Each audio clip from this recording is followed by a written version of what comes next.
Recording in progress.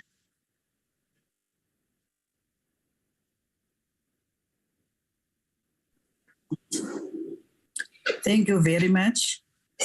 Honorable delegates, before we proceed, let me remind you of the following.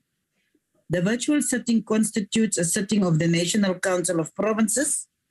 The place of the sitting is deemed to be Cape Town, where the seat of the National Council of Provinces are. Delegates in the virtual sitting enjoy the same powers and privileges that apply in a sitting of the National Council of Provinces. For purposes of the quorum, all delegates who are logged onto the virtual platform shall be considered present. Delegates must switch on their videos if they want to speak. And they should ensure that the microphones and the gadgets are muted and must remain muted unless they are speaking. The interpretation facility is active. Permanent delegates, members of the executive, special delegates, and SALGA representatives are requested to ensure that the interpretation facility on the gadgets are properly activated to facilitate access to the interpretation services. Any delegate who wishes to speak must use the raise hand function. And honorable delegates, I have been informed that there will be no notices of motion or motions without notice. Before we proceed to the first order, I would like to take this opportunity to welcome the Minister of Higher Education and Training, as well as the Minister and Deputy Minister of the Police, the MECs, and all special and permanent delegates to the House. Honorable delegates, we will now proceed to the first order on the order paper. It is the policy debate on Budget Vote 17, Higher Education and Training, Appropriation Bill B7 2022, National Assembly Section 77. And I will now call upon the Honorable Dr. Blade Emmanuel Nzimandi, Minister of Higher Education and Training, to open the debate. Welcome, Honorable Minister, and it's over to you. Honorable Deputy Chairperson of the NCOP, Madam Lucas, Deputy Minister of Higher Education, Science and Innovation in absentia, all the MECs that are present here, the Chair of the Select Committee, Honorable Ntabeleng, and members of the Select Committee, my Director General, Dr. Nkosinathi Sishi, the leadership of the Post-School Education and Training and the National System of Innovation Fraternity, honorable members, it is indeed my pleasure to address the National Council of Provinces today. Much as we are a national function, in our work as the Ministry of Higher Education, Science and Innovation, we have ensured that we are grounded in the aims of addressing concrete challenges in very concrete ways in our various provinces and localities. Our skills training and our science and innovation interventions also seek to support and strengthen the district development model, which aims to improve provision of services and socio-economic development in each of our 44 districts and 8 metros. Our goals and objectives are implemented through our new landscape of higher education, science and innovation, as created by President Cyril Ramaphosa through his decision to place the Departments of Higher Education and Training as well as the Department of Science and Innovation under one ministry. This new landscape opens up new opportunities for both these sectors to contribute towards an inclusive economic growth path in our country that aims to address the structural challenges of poverty, unemployment, and inequality. This new landscape has now brought under one umbrella very critical post-school education and training institutions, as well as entities from the Department of Science and Innovation, both of whom are driving a new higher education, science and innovation landscape and our economic growth and development agenda. In the post-school education and training landscape, which is the substantive matter for this policy discussion, our Department of Higher Education and Training, I'm very proud to say, has played a hugely important role in providing access, especially to the children of the working class and the poor, to university, college, community education, and to other skilling opportunities. Through the National Student Financial Aid Scheme, for instance, students from poor and working class background have managed to access college and university education.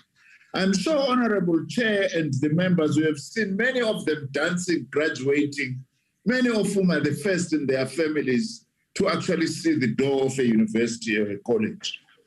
This year, I'm pleased to say NSFAS will be spending a record 49 billion rands to achieve this objective. Through our Department of Higher Education and Training, the DHET, from 2010, we also extended NSFAS to support TVET colleges for the very first time in the history of our country. In addition, from last year, we've set aside millions of rands from the National Skills Fund dedicated to financial support to students who are in agricultural colleges who require financial assistance. I'm, however, concerned about the growth trajectory of our post-school education and training system, as it is university-centric and with a rather smaller college sector. I'm saying this, Honorable Chair and Honorable Members, because at the heart of the challenge for our post-school education and training system is that of addressing the 4 million young people between the ages of 15 and 24 who are not in employment, education, or training, what we call the needs. These millions of young people should ideally be catered for by a much larger college system with vocational education and training at the center. We are, however, determined to grow the technical vocational education and training sector faster and to enable subsidy and infrastructure funding that can support its rapid student enrollment growth. Indeed, we don't have enough money as yet, and we hope that honorable members will support this in the budget appropriation going forward. We now have taken a decision to fund skills programs offered by our community education and training colleges to the tune of 200 million rands. We are also reviewing our 5-year enrollment plan for our community colleges so that we develop a sustainable funding model for them. Honorable Chair and honorable members, government is committed and is working upon a comprehensive student funding model for our universities and colleges. As part of the development of our comprehensive student funding model, through the ministerial task team that I've set up on student funding, we are engaging both the public and private components of the financial sector to come up with a funding model, for instance, to support students in what we call the missing middle sector, as well as postgraduate studies for students who cannot access the National Research Foundation support funding. Our proposal for a comprehensive student funding model will be presented next month before Cabinet. The public sector trade unions are in addition calling for a financial assistance model for dependents of public servants to access university and college education. I believe this proposal by the union must be closely looked into and be considered very seriously. On the Department of Science and Innovation, briefly, we are ensuring greater whole of government and whole of society innovation. We have already begun with a new institutional architecture to build better coordination, cohesion, and direction in how science, technology, and innovation resources are used. To this extent, Cabinet has established an interministerial committee, which the President has asked me to chair, on promoting and mainstreaming science, technology, and innovation in both government as well as in wider society. We are also at the same time, Honorable Chair and members, pleased to say that we've begun a process of crafting what we call One Country, One Skills Plan, which is the master skills plan for South Africa. This process will promote a more efficient and effective mechanism for country-wide skills planning. The master skills plan will draw on the information available in existing plans, such as the Human Resources Development Plan, Economic Reconstruction and Recovery Plan, including its skills strategy recently adopted by NEDLAC, as well as from national, provincial, and local government skills plans. Through the National Skills Fund, we supported 304 skills development projects across South Africa in 2020-2021. Furthermore, 34,994 South Africans benefited directly from the National Skills Fund support during the 2020-2021 financial year. In terms of provinces, Eastern Cape accounted for the majority of beneficiaries for this funding at 7,127, followed by Gauteng at 6,881 and KwaZulu-Natal at 6,374, just to mention the top three. In the same period, the number of beneficiaries who reported to have disability was 704, which was 2% of the overall number of beneficiaries. During the 2020-2021 financial year, the National Skills Fund funds were mainly dispersed for TVET colleges and rural development projects, while some of them were allocated for bursaries and for other national priorities. I am delighted to report, Honorable Chair and Honorable Members, that the learners who benefited through the National Skills Fund projects were mainly youth aged between 25 and 34 years, and there were 16,536 of them, followed by those younger than 25, who were 12,932. But I do need to point out that our post-school education and training sector caters for all South Africans, irrespective of age, to acquire further education or skill.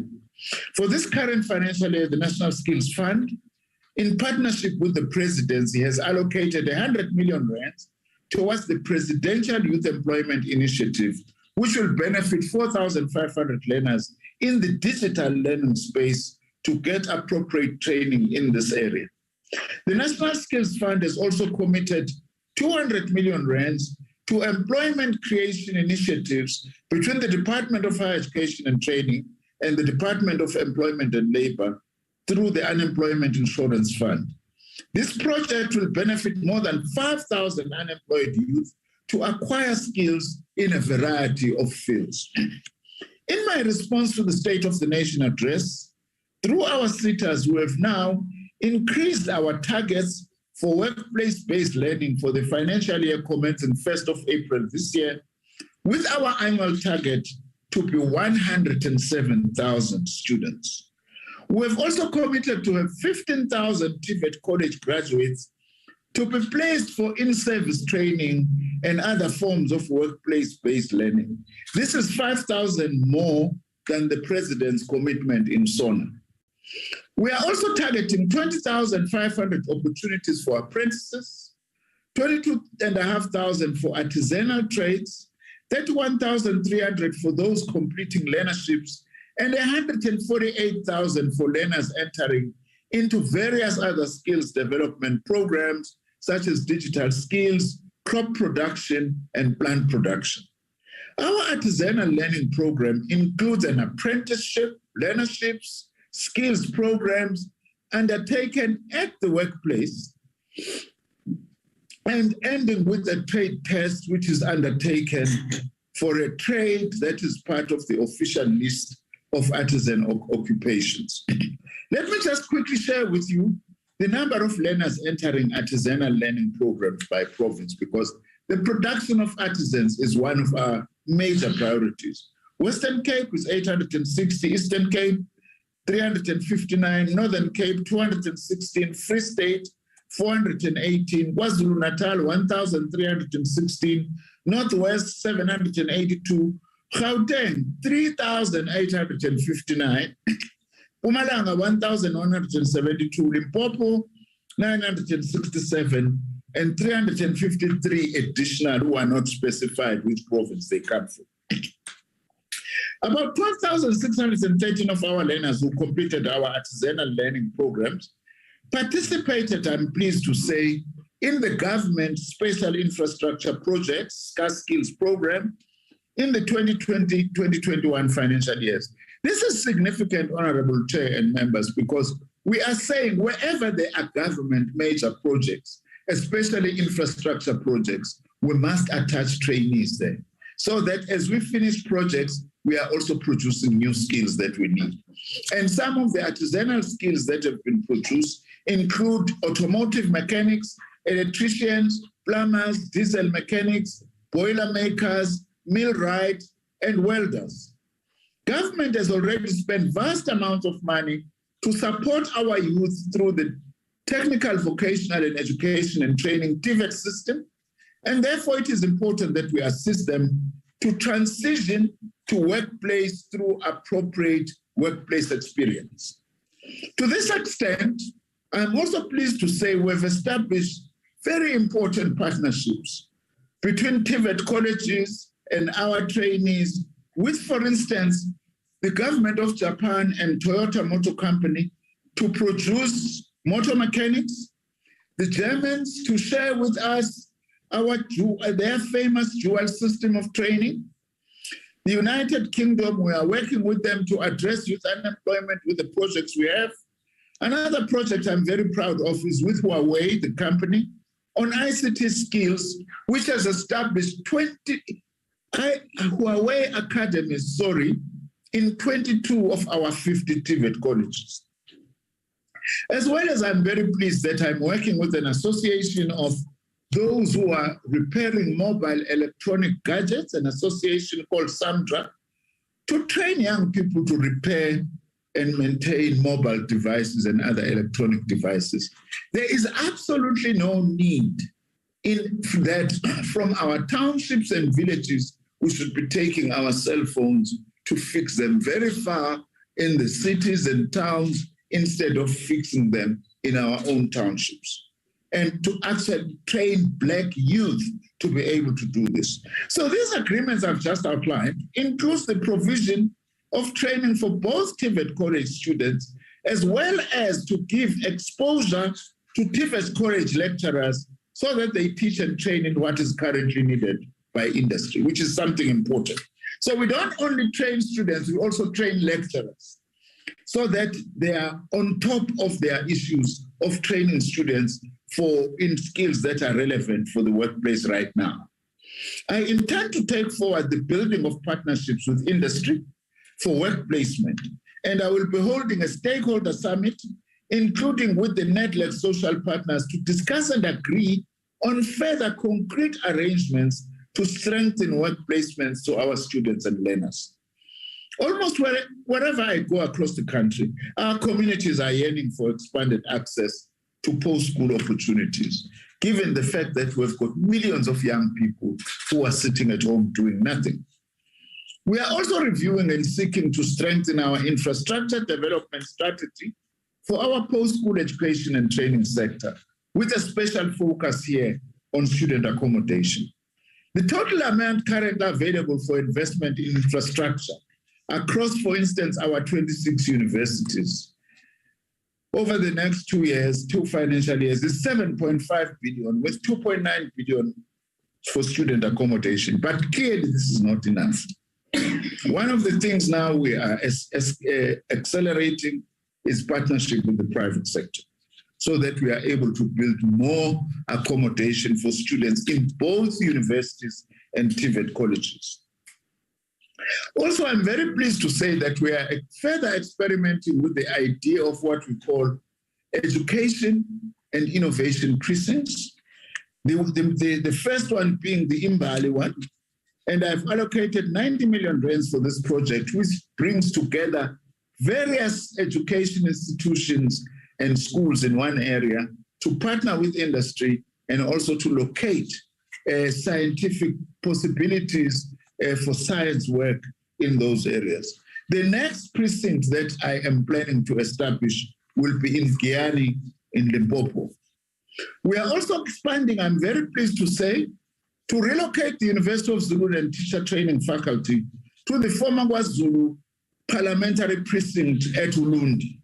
We have set aside 10 million rands already to cover planning costs and project initiation financial arrangements.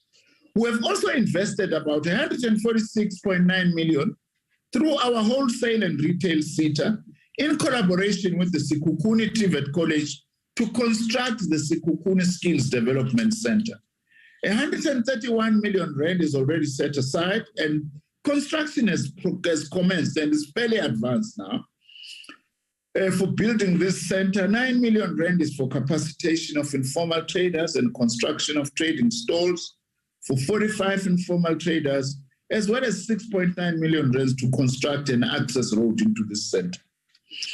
The wholesale and retail center, I'm pleased to say, is also establishing a skills center at Reeds in Bethlehem in the Free State Province, in conjunction with the local municipality there. The fiber processing and manufacturing center has also established a skills center at Ndaleni in Richmond in KZN, in collaboration with Tivet College, to offer occupational qualifications in garment construction, furniture making, information technology with free Wi-Fi for students there, the Shoemaking Center of Excellence, and the newly established Innovation Hub. The Health and Welfare Center has a partnership with the University of KwaZulu-Natal to train lay counselors for psychological services in support of those negatively affected by COVID-19. I'm also pleased to say, Honorable Chair and Honorable Members, that our CETA also are beginning to play an important role to actually provide skills programs in our former adult education centers, which we now refer to as community colleges. We are, for instance, in the process of establishing 54 ICT laboratories for web design and user computing in the designated 54 pilot community learning centers nationally.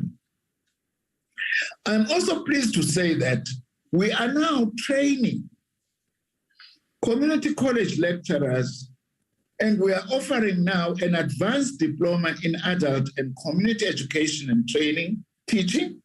And this project is part of capacity building that is supported by the Education, Training and Development Program, CETA, ETDP, and offered through the Durban University of Technology.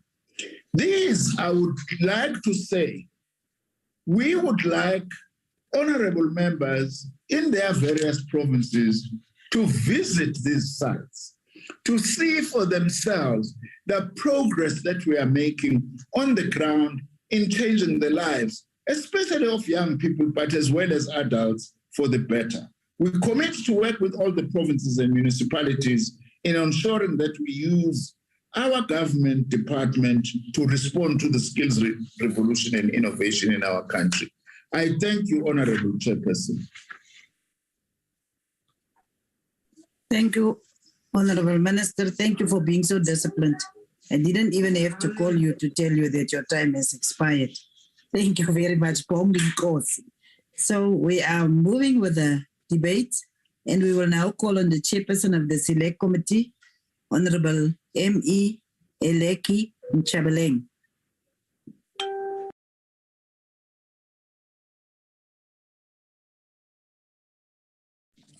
Thanks, Deputy Chairperson, permanent delegates and special delegates, the MECs present, the Minister, all ladies and gentlemen. Let me start by asking for indulgence because I'm having a touch of flu, so don't wonder if I'm to stop and cough and do all those, but we're moving on. Already speaking like I'm opening this debate under the theme expanding access to higher education landscape to increase skill development and integration to economic opportunities. The Freedom Charter is a policy launched of the people of South Africa and the African National Congress.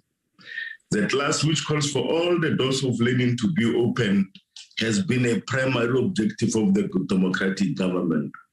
In the recent year, funding for NSFAS has been the fastest increase in budget allocation growth due to the realization of a fee-free higher education.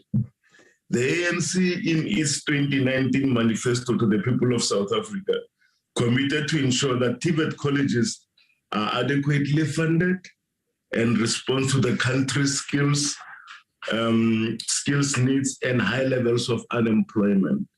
Through progressive policies such as the skills levy and placing education as an apex priority of government, the coronavirus has had a significant impact on the well-being of the people of South Africa and their livelihoods. Our learning institutions were not spared, but we rose, quickly dusted ourselves, and moved on. And that's thanks to the revolutionary, visionary leadership of the Department of Higher Education, as led by the Minister, the Deputy, and the management. We really thank you for rising quickly and moving on. The first and foremost task of the democratic government in the higher education landscape was to repeal apartheid laws which restricted Black people from accessing higher education institutions and barring them from studying particular courses, and of course, the spatial segregation, if that wasn't enough. This ushered an epoch where Black people uptake in different universities previously reserved for whites increased tremendously. Higher education landscape was designed to create a heterogeneous system with different standards, with no articulation from colleges to universities and other qualifications. The white paper for the preschool, the white paper for the post-school education and training sets a vision of a single coherent, differentiated system. To achieve such system will require SETAs, and the National Skills Fund. This need to improve their fiscal accountability, because because of regressing audit findings with instances of impeding the work of the Auditor General. In some instances, some of the units do not actually account properly for the job done and the money is used in the department. So we really need to check up in that area. A capable development state will not be possible with institutions that have inadequate internal controls relating to project monitoring and reporting. The levels of youth not in employment, education or training is soaring, and it requires government to expand education and training opportunities for the youth so that they attain the required skills to attain work opportunities, or to be entrepreneurs to create a living for themselves and others. Out of 10.2 million young people aged between 15 to 24, 33% of them, which is just over 3.3 million youth, were not in employment, they were not in education, they were not in training in the second quarter of 2021. This doesn't look very good. Honorable members, it is important to know that the fiscal policy framework, fiscal consolidation, while necessary to keep the debt, has impacted government spending into the PSET sector. The department will allocate 144.3 billion rand over the next 3 years to NSFAS, supporting over 800,000 students in universities and technical and vocational training colleges. We will await the work of the ministerial task team, which is working on a sustainable financial model which will support students who fall within the missing middle, working with other financial institutions. The ANC government will always prioritize support for the poor, and our government is making efforts to leave no one behind through this new financial model. We need to address the skewed distribution of the budget to the university program, despite university principals complaining about the allocation and not allocating adequate support for the technical, vocational education and training programs. The higher education program has been allocated 88 billion, which is 80.9% of the budget, whilst the TVET program is allocated only 12.6 billion. The resource concentration to higher education will unwittingly decapacitate the growth of the TVET college, of the TVET sector, to expand and its ability to adapt to the changing world. They do need that funding also. We must transform the thinking of the public on the importance of technical and vocational training as part of articulation to universities or to workplaces. Due to the apartheid restrictions to universities, universities had become the only key institution which Black people deemed as the only desired space for learning in order to attain a degree, thus gaining employment. This is partially true, yet incorrect, as college students also have a lot of work opportunities. A critical training institution is the community education training colleges, which provide such needed opportunities for the youth and the older South Africans. We welcome the growth of the number of enrollment in our community education training colleges to over 266,000. This is a commendable growth, and this is the type of enrollment growth we need to experience in order to address the problems of youth, not in education, not in employment, and not in training. A major aspect of realizing the required policy outcomes is the capability of governance systems and the capability of human resources.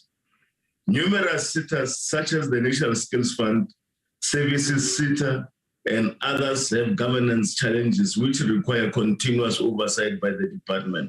However, Minister, the relationship between higher education and the industry is an important relationship which should be institutionalized through workplaces, places of learning and training for young people.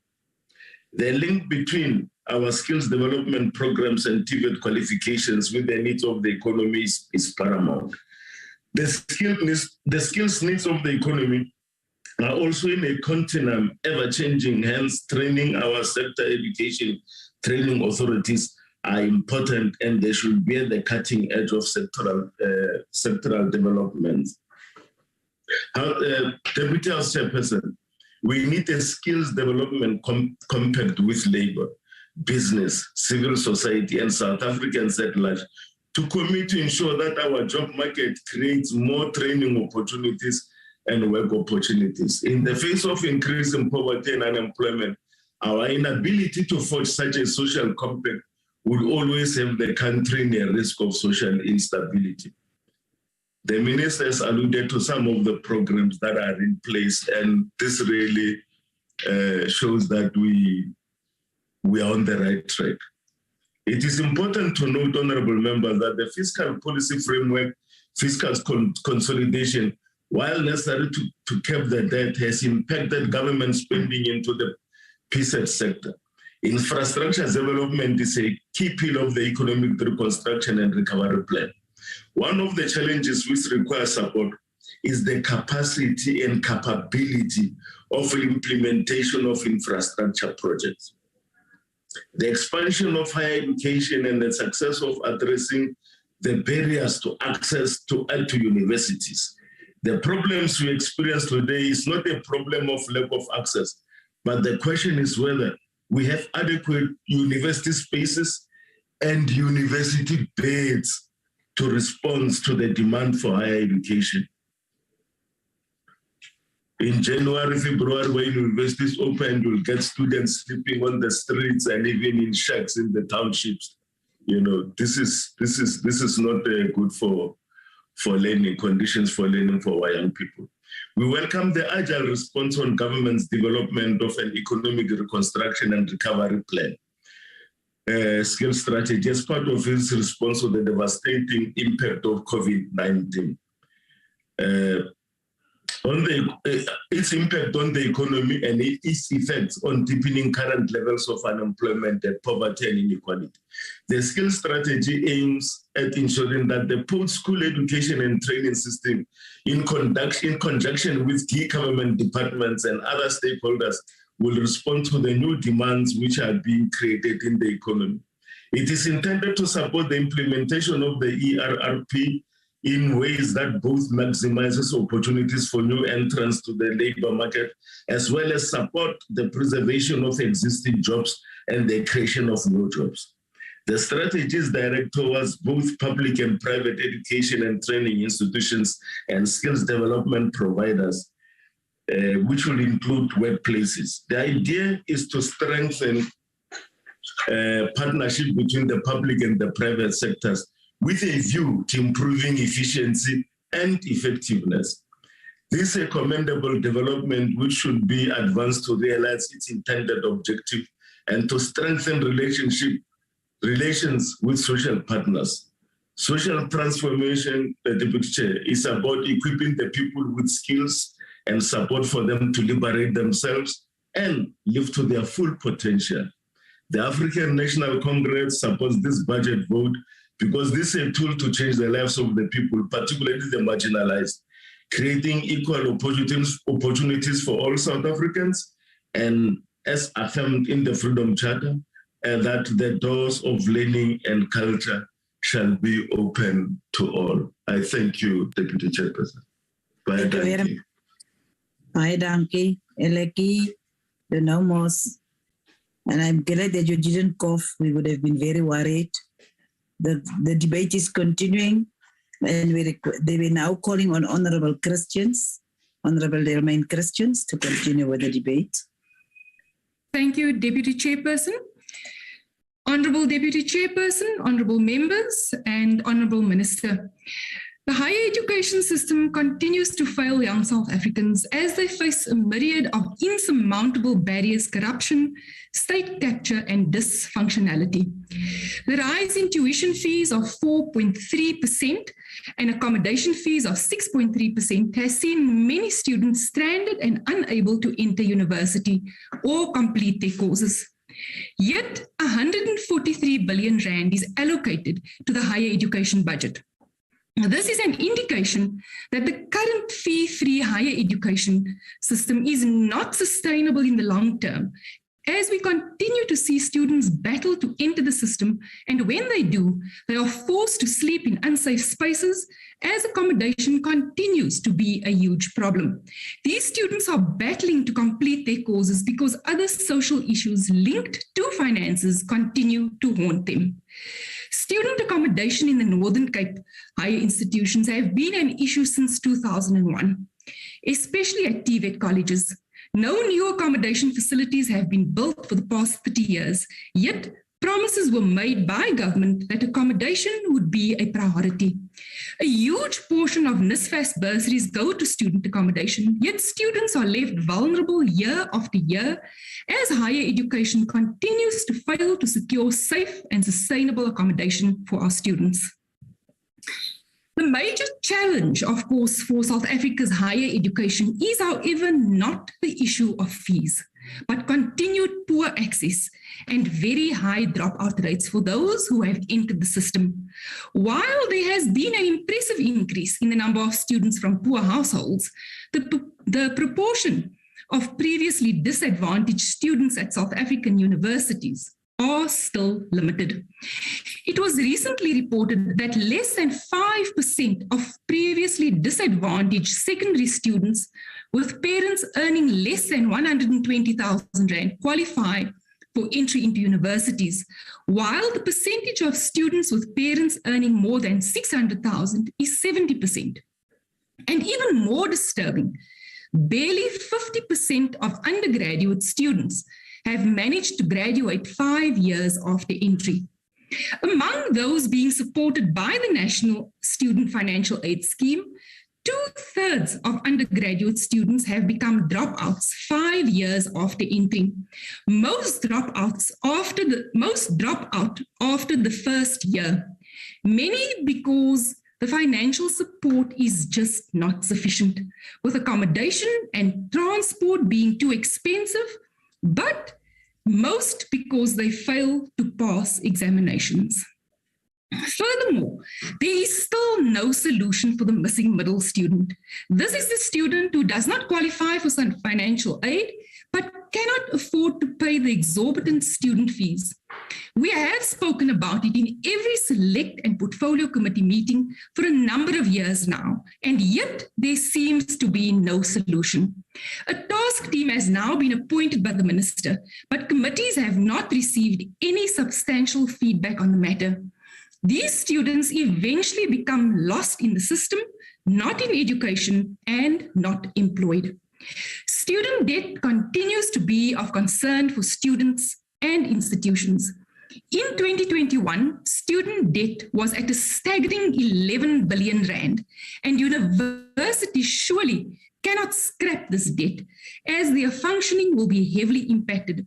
However, sadly, students are left stranded as they cannot graduate or receive their results. Gender-based violence continues to plague society and remains an issue in institutions of higher learning.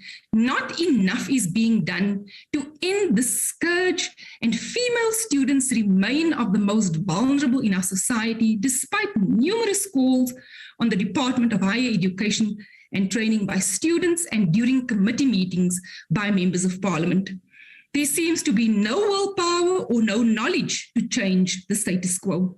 Not sufficient programs or finances aimed towards ending the scourge are being implemented. Chairperson, let us focus on the electrical power instability and load shedding and the impact this has had on institutions. We have had reports of TVET colleges unable to continue their teaching and learning, as many of these courses are practical and depend on the availability of electricity. Classrooms make use of smart boards and other electronic devices and have suffered the consequences of lost time during load shedding. Universities and TVET colleges have had to make massive investments to secure power supply, many of which do not have sufficient resources, which means load shedding remains critically disruptive to the sector. Minister, the country has endured a pandemic. We have been forced to endure inflation, food and fuel hikes, and this faltering economy will surely have a dire impact on higher education. Graduated doctors and nurses are leaving the country in droves as there is no work for them, and the university graduate unemployment rate continues to rise as we see teachers, engineers, and other highly qualified young people leave the country looking for employment elsewhere because they cannot find placement anywhere in the country. The National Student Financial Aid Scheme once again has a newly appointed CEO. We wish him well with the task at hand, but also know that without a resilient IT system for bursary disbursements, the system will continue to be clouded by errors and vulnerable to fraud and corruption. Additionally, year after year, NSFAS faces huge financial shortfalls. In 2021, the shortfall was 6 billion rand. And at the beginning of this year, the shortfall was 10 billion rand. Usually, these shortfalls are funded by cuts to university subsidies and infrastructure grants, which in turn impacts the future growth of these institutions. Deputy Chairperson, Community College have recently opened their doors. However, they are already set up for failure, as most provinces do not even have permanent premises, and some programs are taught in schools after hours. Additionally, very little is known about the courses offered in the 54 pilot centres across the country and whether they are doing what is expected of them. With a budget of 2.4 billion rand for the 2022-2023 financial year, surely more information should be readily available during committee meetings. The sad truth is that the entire education system is failing young South Africans. The Minister of Higher Education recently informed us during a select committee meeting that 94% of learners who start grade 1 did not reach or enter the higher education system. It seems our young people are set up for failure from entry to exit level. If our youth are doomed through a dysfunctional education system, our country is doomed. Neither this budget nor government seems to be able to change this, and therefore we need to change this government. I thank you. Thank you, Honorable Christians. We will now call on the Honorable Beta Lee to continue with the debate. Hello, Chairperson. Chairperson, the Economic Freedom Fighters reject the budget for higher education and training. We reject this budget as the Department of Higher Education continues to face numerous challenges in education technology, teaching, learning, and research. Challenges faced include issues related to access. For the vast majority of country has resulted in an education system that was designed to cater only to a select few. Access to former white urban universities such as UCT or VETS are still determined according to racial lines, and at the University of Stellenbosch, racism is still identified as a problem.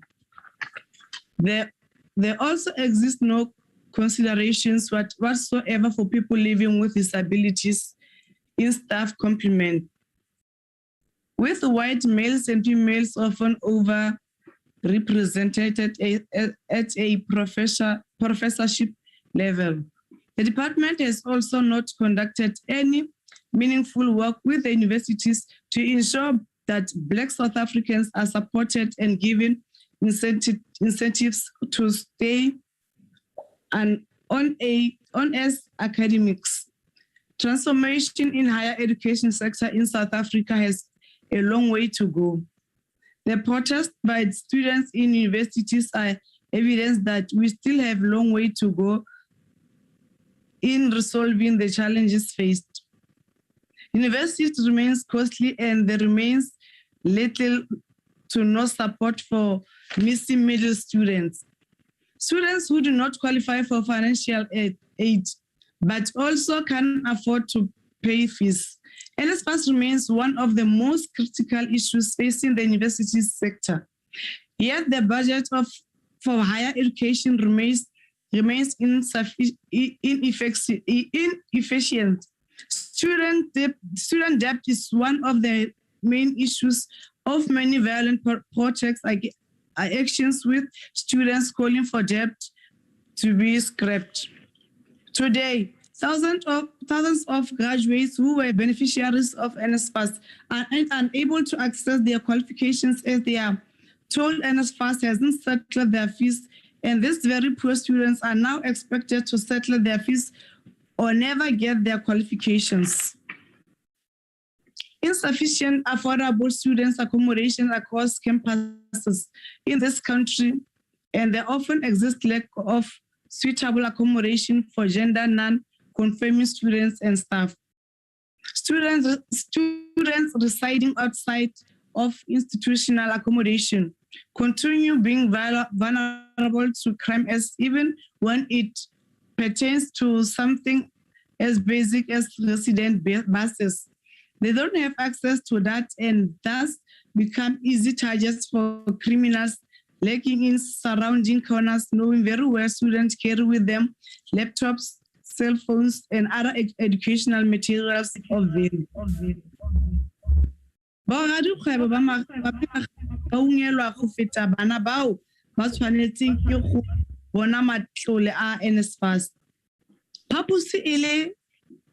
Purpose ile no sia borobalo bole bongwe e ka lefela ntlo ile ntlo e feletseng kwa toropong. Di-university di tshwanetse go aga madulo gore batle ba kgone go ntsha boga dikgwebo ba ba megagago di joinong.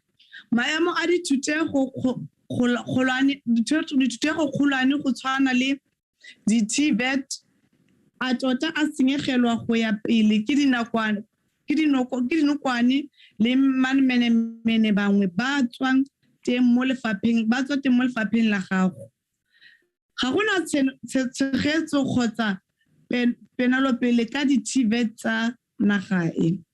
Above issues are an indication that protests by students in institutions of higher learning will continue, as long as their needs and realities are not addressed. And this is not the responsibility for universities alone. Chairperson, we reject this budget as it is not adequate for the demands of this sector. This budget leaves universities challenges since they have to tap into their own budget and resources to make up for their financial constraints in their sector. This has a further impact on former Black universities who continue to struggle financially in their turn, has an impact on the quality of education offered. Long-term solutions are needed for South Africans' higher education. None have been offered by this department. As such, we need to synchronize the goal and needs of the economy with the number of places available at each institution of higher learning. Re gwetlha lefapha go tshwaragana le di-university go rebola dithutego tsa maemo a kwa godimo a setegeniki le boitsanape a tshwanang le coding, computer, hardware development, robotics, and biotechnology. Le go rotloetsa ka boleng le dithutego tseo mo dikolong.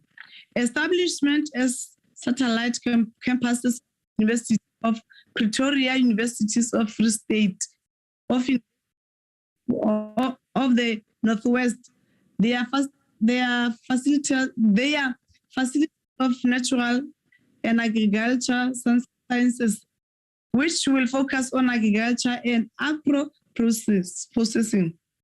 Chairperson, we reject this budget for higher education and training. We reject the executive of this department. We reject Ntate Baton Zimande and his inadequacies. Thank you, Chairperson. Thank you, Honorable Lee. We continue with the debate and we call on the Honorable Ntube to continue with the debate. Honorable Ntube. Deputy Chair, it's going to be Ndongeni. It's fine, you may continue, Honorable Ndongeni. Okay, thank you, Deputy Chair. Deputy Chair, ministers and deputy ministers on the platform, permanent delegates, special delegates, ladies and gentlemen, afternoon. We debate this important budget vote on higher education during Youth Month, a critical month that reminds us of the struggles that the youth had to endure in creating a better life for all. It reminds us of June 16, when learners across the nation and in Namibia drew a line against the oppressive and brutal apartheid regime, which wanted to impose Afrikaans and perpetuate Bantu education, which was developed to provide inferior education to the Black majority. Higher education is significant as Lenin emphasized that the task of the youth is to learn and learn. This is the critical task because through learning, the youth acquire the knowledge and wisdom to transform themselves, others, and the broader society. The World Declaration on Higher Education for the 21st Century Vision and Action in 1998 set out the vision of the university as a common good with an increased emphasis on equity of access, enhancing the participation and promoting the role of women, long-term orientation based on relevance, diversification for enhancing equality of opportunity, and innovative education approaches, critical thinking and creativity. In essence, the World Declaration locates university as a key to socio-economic transformation. This then implores us to ask critical questions. We need to ask whether our higher education institutions are making the necessary socially, politically, and economic impact to create the South African of our dreams and a better world. As the National Congress, as African National Congress, we are outraged by the perpetual emergence of the ugly head of racism at the University of Stellenbosch. The inhuman treatment by the white student who urinated on the other students' belongings, who is black with resistance and no shame, demonstrates that our path on national reconciliation and social cohesion will continuously be divided by institution cultures which embrace discriminatory practices. Universities, institution cultures which have largely been shaped by the colonial and apartheid state in numerous instances continue to be embedded in the practices of the institution.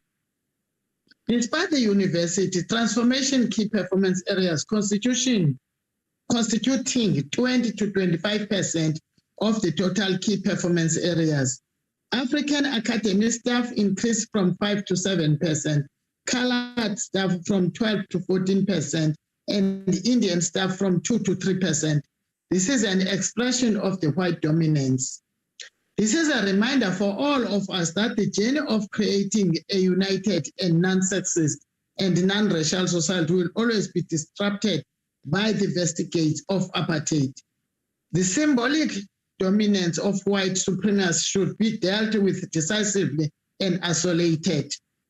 Honorable members, apartheid did not all strip the oppressed of their humanity, but the oppressor also lost their humanity. It is important, as Paulo Freire alluded, that for the true realization of the freedom, the oppressor and the oppressed should restore their humanity, and that the freedom of the oppressed not to revenge on the oppressor, but to restore the humanity of both. The African National Congress as a liberation movement is in a protective struggle for social transformation. The post-schooling education and training sector has been a key component of eradicating a social order which marginalizes blacks and women. This budget vote is designed to respond to the commitment made by the ANC to the people of South Africa in creating equal opportunity for all South Africans, including those who did not complete schooling. This higher education budget vote responds to the social and economic challenge facing our nation. The scourge of gender-based violence is a priority of the ANC government, and the implementation of the gender-based violence policy framework is a critical intervention for the sector to ensure all institutions have norms and standards for addressing issues of GBV and awareness among the student populace. It will be critical for the department to strengthen monitoring and evaluation system on policy implementation of the gender-based violence framework as other institutions in the PSET sector have not implemented the framework. The department will also be developing and collating transformation material, curriculum tools and approaches for the prevention of the interventions. This includes the training and support to the capacity to deliver gender-based violence and femicide prevention intervention. The ANC acknowledged the commitment by the department to higher health for being part of integrated GBVF response strategy. The fact that the majority of student graduates are women is an important milestone for the sector in transforming and addressing gender inequality. Incidents of sex for marks and other sexual harassment cases in the PSET sector require close scrutiny and decisive action. We would like to urge our scholars to use all avenues and systems in place to combat the pandemic, because it's only through their usage that our people can monitor and evaluate the effectiveness and efficiency of the government services. Gender mainstreaming must find expression in our educational curriculum. Institutional policies and initiatives that are undertaken within the higher education landscape. Discrimination and racism in some universities require a systematic transformation. As such, racism is mainly institutional. We need to teach the youth through this sector to respect women and internalize the appreciation of women. as equal.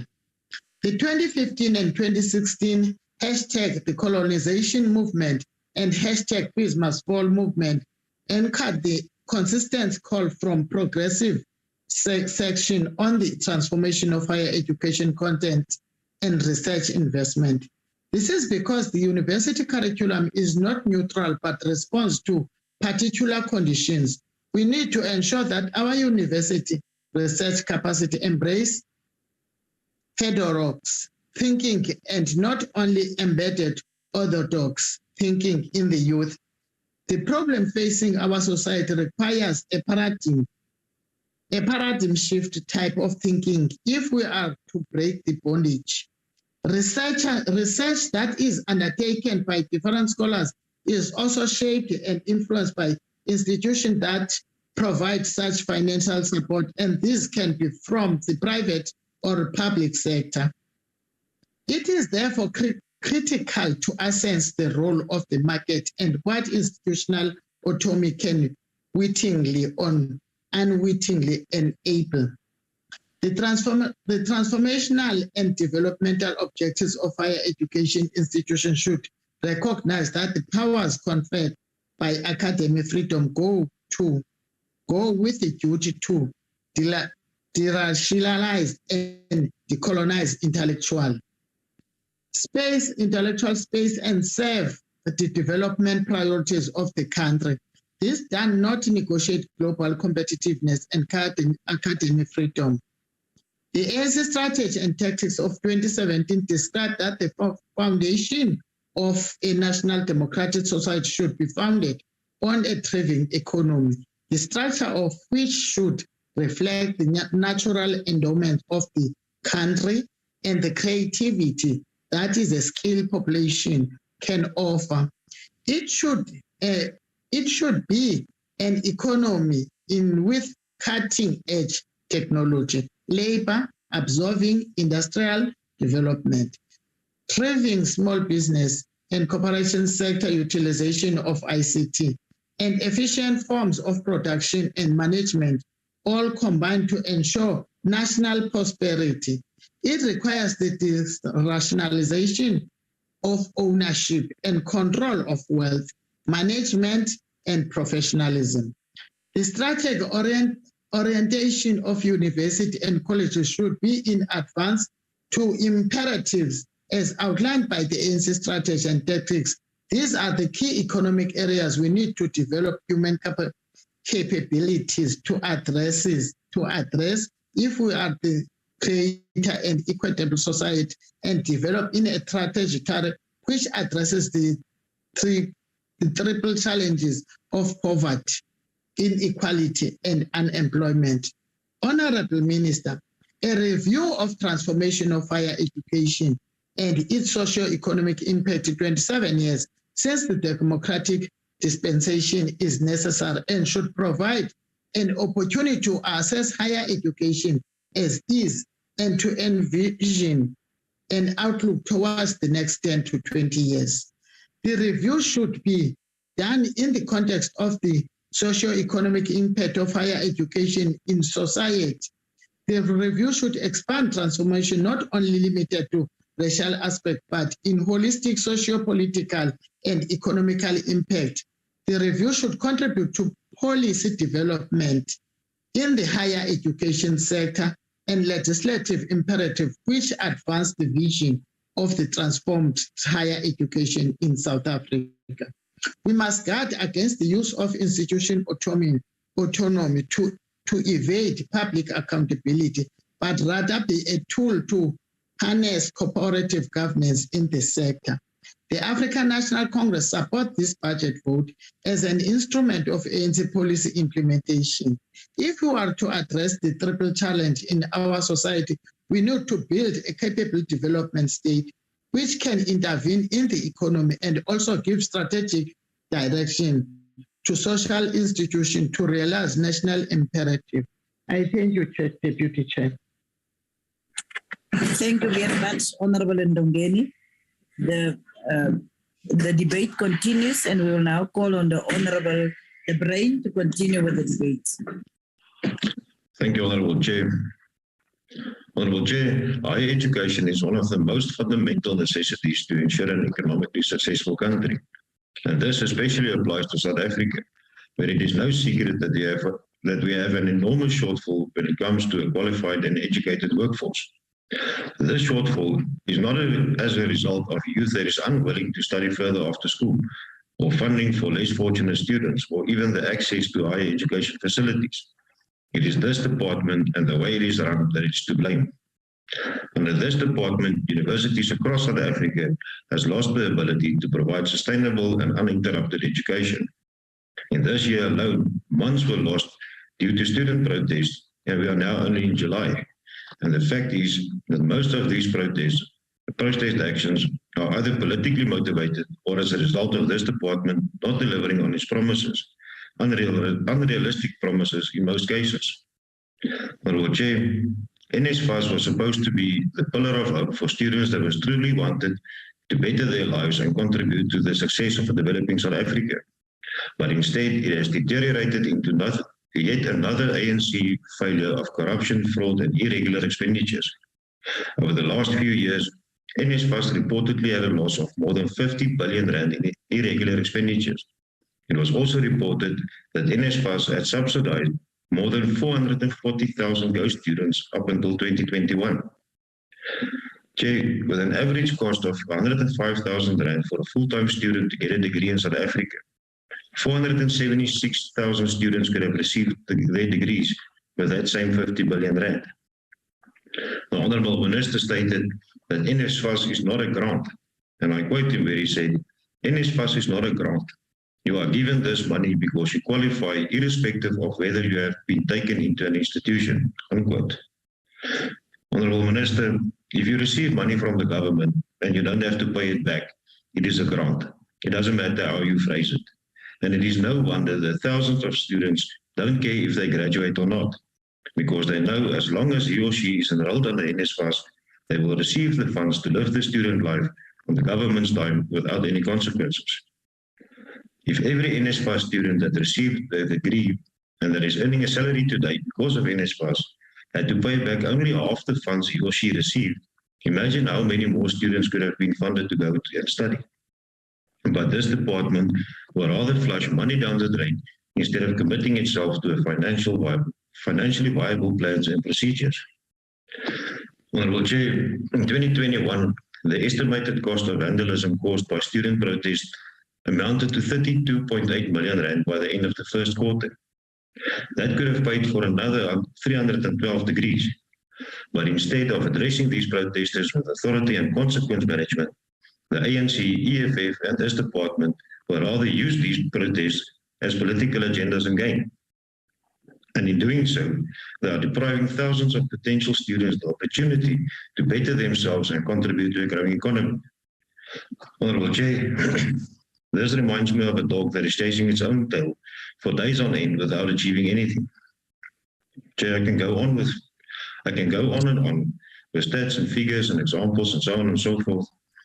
But the fact of the matter remains, if this department can't even address these basic issues, it is very doubtful that it will be able to address anything else. Everything I have said today is happening under the oversight of the Minister and this department, and it clearly highlights the mismanagement and incompetence of this department, and therefore no budget presented by this department can be accepted. Thank you. Thank you, Honourable De Bruin. We will now call on the Honourable Mbaha to continue with the debate.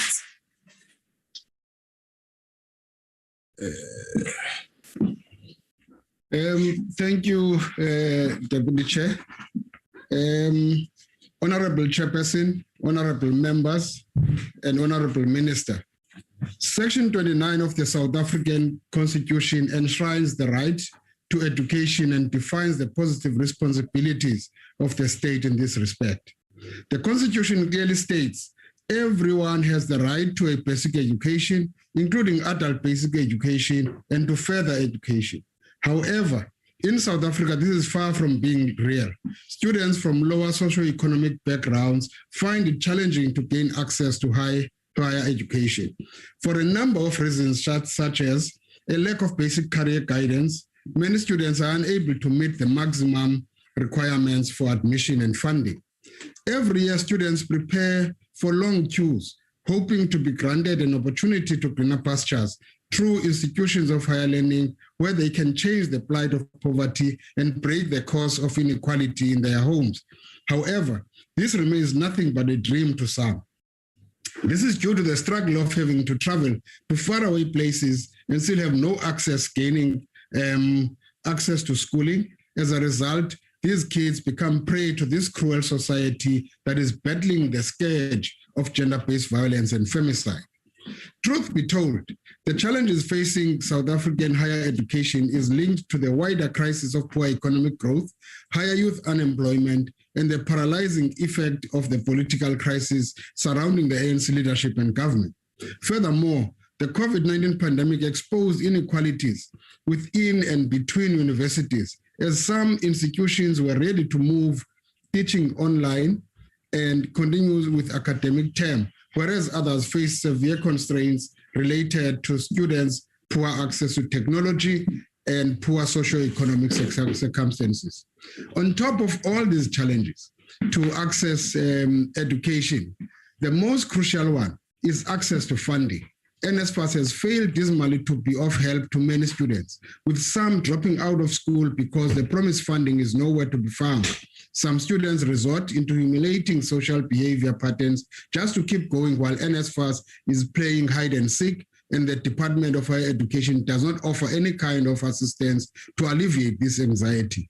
I recently followed a conversation on social media where concerns were raised about the anxiety and mental state of students at the University of the Free State due to a number of reasons, including hunger to non-payment by NSFAS. One student claims that she packed her things on Sunday and went home because her mental health comes first. Some were even suicidal as a result of disappointment and frustrations.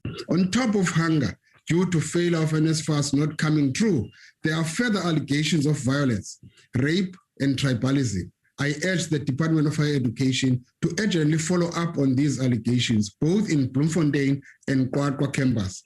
This is just the tip of the iceberg and could not only be the problem of the University of Free State, but a national crisis facing students. Minister, your department needs to urgently attend to these challenges to save these students. In the beginning of every year, we encourage learners to also apply to TVET colleges so as to minimize pressure on universities. However, there's a lot that needs to be done to ensure that TVET colleges are able to deliver their best while ensuring that the future of their learners is guaranteed. There are known challenges with colleges that are in rural areas, like lack of infrastructure, poverty, poorly resourced campuses, high turnover of staff, limited course offerings, lack of policies, and lack of financial assistance for disadvantaged students. Most of the challenges faced by staff at campuses are related to the centralization of services. Therefore, Chairperson, we have to make TVET colleges viable, both in human resources and facilities. TVET colleges are closer to people and communities, meaning they can lessen the cost of education access and delivery for students. However, the funding model for TVET colleges doesn't seem to be transparent enough and needs to be addressed. We also have to find innovative solutions for these colleges to generate third income streams. There is a need for a greater private sector involvement and TVET college collaboration, because we see that most companies do their own in-house leadership to impart vocational skills they need, and that makes TVET colleges redundant. The Department of Higher Education should prioritize the provision of integrated basket of services that will assist students to cope with all the pressure of the institution of higher learning. This can be done by forging working relationships with the government departments to bring a comprehensive solution to the mental state of students in those institutions. Over 30% of university students have experienced a common mental disorder in the past year. In South Africa, statistics show that 21% of first-year students had experienced anxiety, 13.6% had experienced depression. Additionally, they found 30.6% of students had thought of suicide in the past 12 months. 16.6% made suicidal plans, and 2.4% had attempted suicide. In conclusion, Chairperson, I want to propose that there should be a discussion on the challenges confronting our institutions of higher learning so as to engage and address the state of funding and accountability as well as curriculum across TVET colleges. I thank you, Chairperson. Thank you very much, Honorable Baha. Whilst I'm giving now to Honorable Hadebe, I will also hand over to Honorable Khai to continue presiding over the debate. Over to you, Honorable Hadebe, Honorable Khai. Honorable Chairperson, Honorable Minister, higher education is a fundamental driver of economic development and upliftment. Whilst we welcome the number of graduates leaving universities who are filled with wisdom and insights for the future, we have no place for them to go. Our economy is in drastic decline, and even though we have seen a small decrease in unemployment in South Africa, it remains insufficient to absorb the number of graduates exiting higher education. If a comprehensive strategic plan was available to government, then we would see that funding for higher education is directly linked to the employment market. We must be cognizant to the fact that a brain drain in Africa, and especially in South Africa, is one of the biggest threats to our developmental states. Whilst people perish employment abroad, it is our government that has to foot the bill for people to receive education. Unfortunately, we cannot afford to pay for the education and skills to be taken elsewhere, as we have our own developmental agenda that needs to address further inequalities other than education. We need to encourage development in our rural areas. One way to do so would be to invest in infrastructure projects that bring desirable educational facilities that are aligned with the needs of our country. The IFP calls for a greater alignment of skills in the education and employment sector. These two sectors must work hand in hand to support each other's needs and outputs. At the basic education level, infrastructure and support remains unequal. At the level of higher education, it is virtually non-existent. Why is this so, Honorable Minister? Small rural towns have greatly benefited from being homes to large tertiary institutions, for example, Stellenbosch and Rhodes University. It is now time for other rural towns to develop through being a home to fully equipped accredited tertiary institutions. The township and rural economies will greatly benefit and evolve into greater economic hubs through an accelerated program of housing tertiary institutions in rural areas. Whilst we can see the clear benefits of carrying out such projects, the budget imposed by the government is depressing when it comes to addressing the inequality amongst our most vulnerable and marginalized.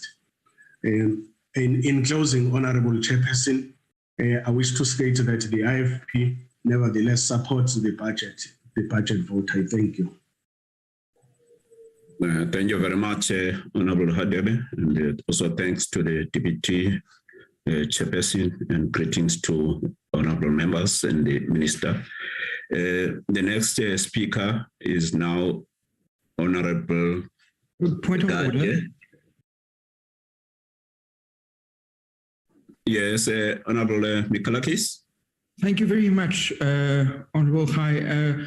With respect, and I hate to do this to you, but I am not aware that there was any election of you as a presiding officer. I believe that we've got the two House chairpersons, the deputy chair and the chairperson as presiding officers that have been elected and sworn in as such. I just need some clarity as to how and where the decision was made that you can stand in as presiding officer. I just need some clarity on that. Thank you. Is that a vote of no confidence, Honorable Mikalakis? Honorable Deputy Chair, can you please clarify? No. That's why I say I hate to do this to you. I have all the confidence in you, but we have to follow the procedure in the House. Surely, Honorable Khai, you can be as competent as it's not very difficult to be the most competent presiding officer amongst the five of you. But what I can just say to you is that we need to follow procedure before you can just be appointed to the chair. And I would like just for you to satisfy my question in that sense is how and when did this election take place? Thank you very much. No, it is in the rules, Honorable Mikalakis, that the chairperson can appoint any of the members of the NC office to preside Rule 12. If you can consult. Thank you very much. The next speaker is the Honorable Gade, MEC of Education in the Eastern Cape. I just think they're trying out Honorable Gai to replace Ngwenya, and I'm all for that. Thanks, Honorable Chair, Deputy Chair, Honorable Minister and Deputy Minister, Honorable Members. Allow me to say your established protocol is observed. In every facet of our lives, Honorable Chair, today we are experiencing some sort of hardship, whether it is as a result of unresolved historical injustice or as a result of exogenous factors that are currently manifesting themselves as a result of geopolitics that we are experiencing today. However, Honorable Chair, under such material conditions, for any developing country like ours, this situation is presenting itself an opportunity for the incumbent to review its strategic view, either review some policy directives, review some economic policies and foreign policies. That does not mean that we have to reinvent the wheel. But at this particular epoch and also era, Honorable Chair, we are compelled to continuously subject everything under the sun to the judgment of the seat of reason. We don't just do things because they have been done in the past. This is a task that is so important before all of us as leadership, but equally urgently, Chair. It is urgently because of its own current prevailing material conditions. Our productive forces needs to be developed so that we can be able to grow the economy of the people, and so as to ensure that from the dividends of the growth we can have more economic opportunities and create the jobs we have promised. This will require a progressive social impact, which would respond to the much needed investments in terms of the actual funds, skills, and technology. More importantly, the focus would have to start with the basic education sector, the higher education sector, where knowledge production takes place, Honorable Chair. And I think this is where we are all missing the point. The theater of production of knowledge is in education, whether basic or high. So any development trajectory in any developing nation must take the pattern from those two sectors. So that's why I'm bringing that discussion here, so that we can understand each other, both at an ideological and political level. What should be the line of march moving from here? This is why the minister, through his budget, is putting concrete systems and measures that would enable the implementation of the progressive policies to improve students' access, internal capacity, and quality of teaching and learning, including the research and the support curriculum renewal in our universities and TVET sector. This is also done to ensure that our education system as a whole, it can adapt to the ever-changing environment in our society and ensure that we have a system that remains resilient, that is responsive, and that is able to tilt a bit some changes at the level of the baseline where things are happening. Honorable Chair and honorable members, our efforts should be to ensure that the education system remains resilient, and under any circumstances at the basic education level, there are measures in place to ensure and to establish, for example, in the Eastern Cape, the online learning programs, so as to bring in some alternative initiatives of teaching and learning as a direct response to the lessons that we have learned out of the COVID-19. And also, remember, we are a generation of viruses. It may be COVID today, but I can assure you tomorrow is going to be something else. So there is a need of a strategic thinking from the leadership and a serious advanced one, so that we are able to contend with the forces of balances as we move along with the development of the country in general. This is also as a result of ensuring a complementing effort of the Department of Higher Education, such that as those interventions could be able to ensure that they respond to the increase of the grade 12 passes through the mathematics and science and technology, which are the gateways in terms of the basic education in the country. These interventions, Honorable Chair, are done through the Department of Science and Innovation, through developing collaborations with the provincial departments of education to support math and science and technology.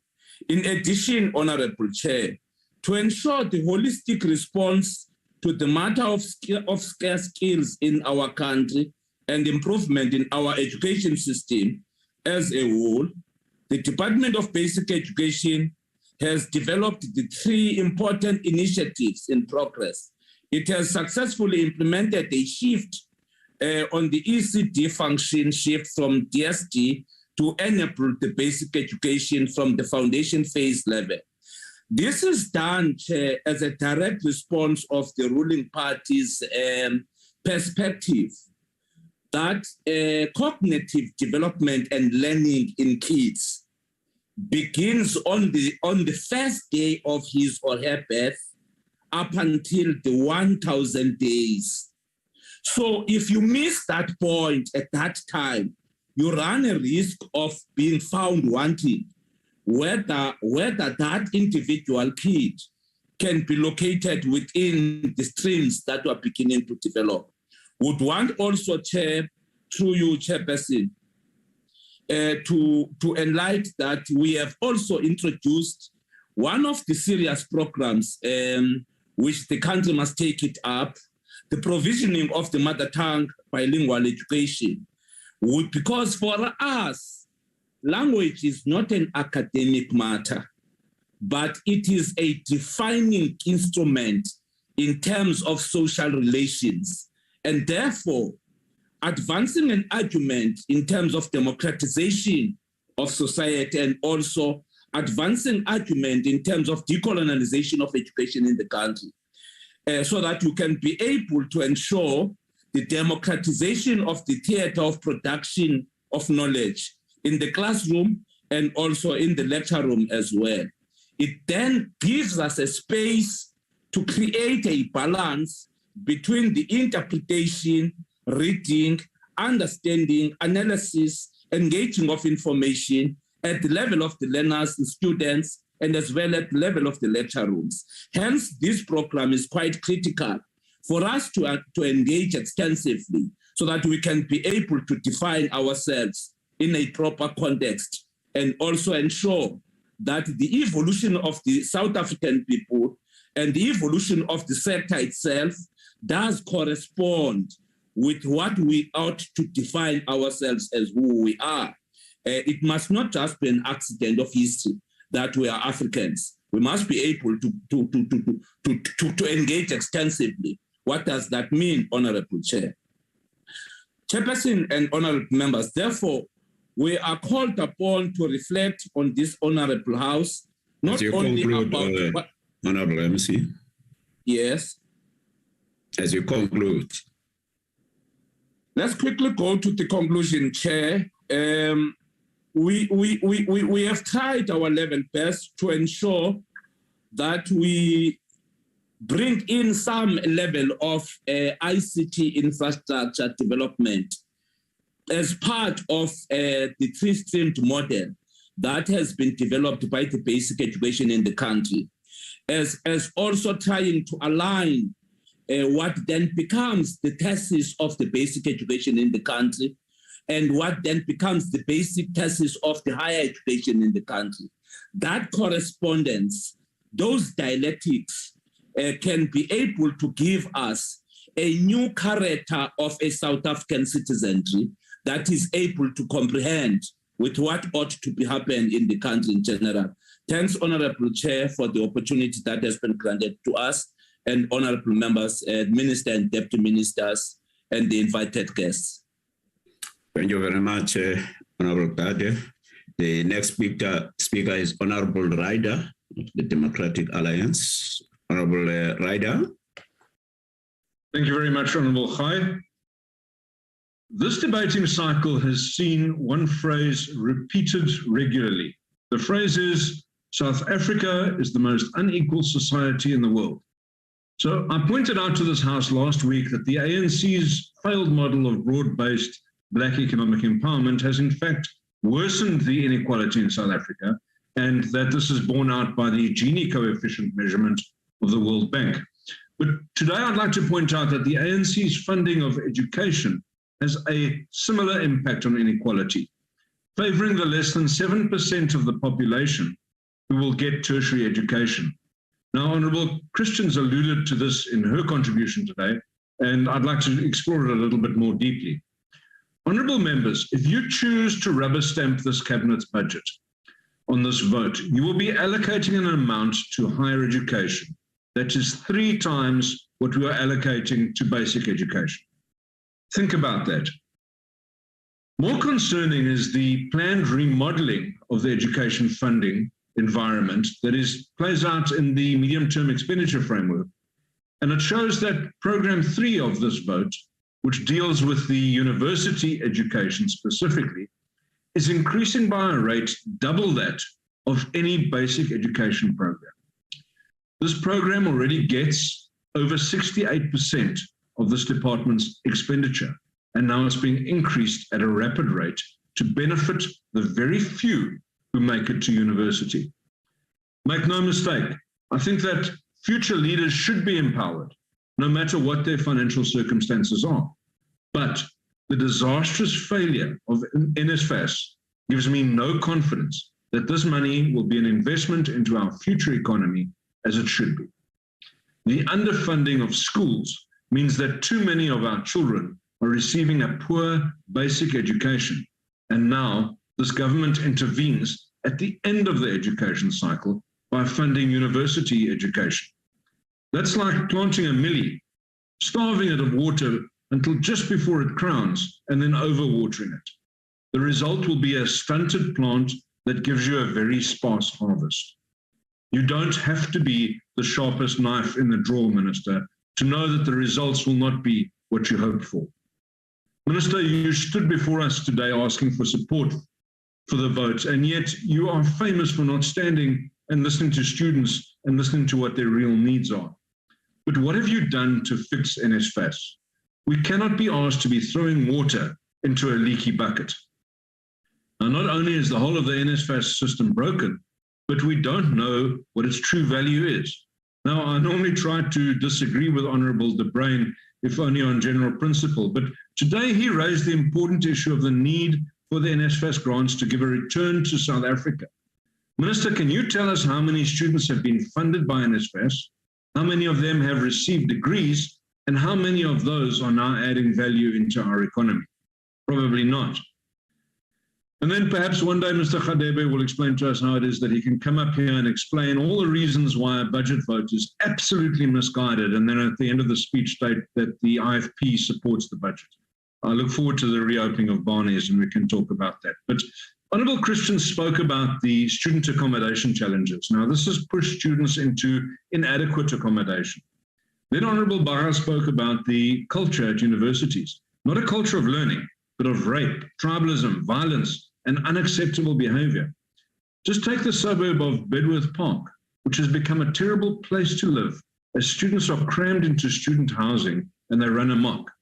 Minister, the opportunity to learn should be cherished, but it seems that much of the funding that you're giving out is not hitting the right targets.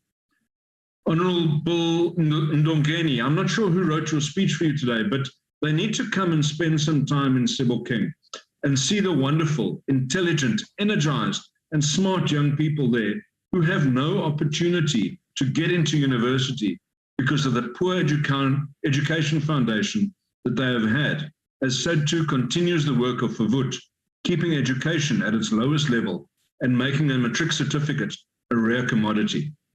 As I conclude, Chairperson, Cabinet doesn't have to call it zero-based budgeting if it doesn't tie in with their ideological obsessions. But they do need to seriously look at the logic and desirability of focusing all of this funding in a space where it continues to entrench poverty and inequality. These programs in this budget vote need urgent reassessment rather than incrementalism. Please spend money on education, but do it in the right place. I thank you. Thank you very much, Honorable Ryder.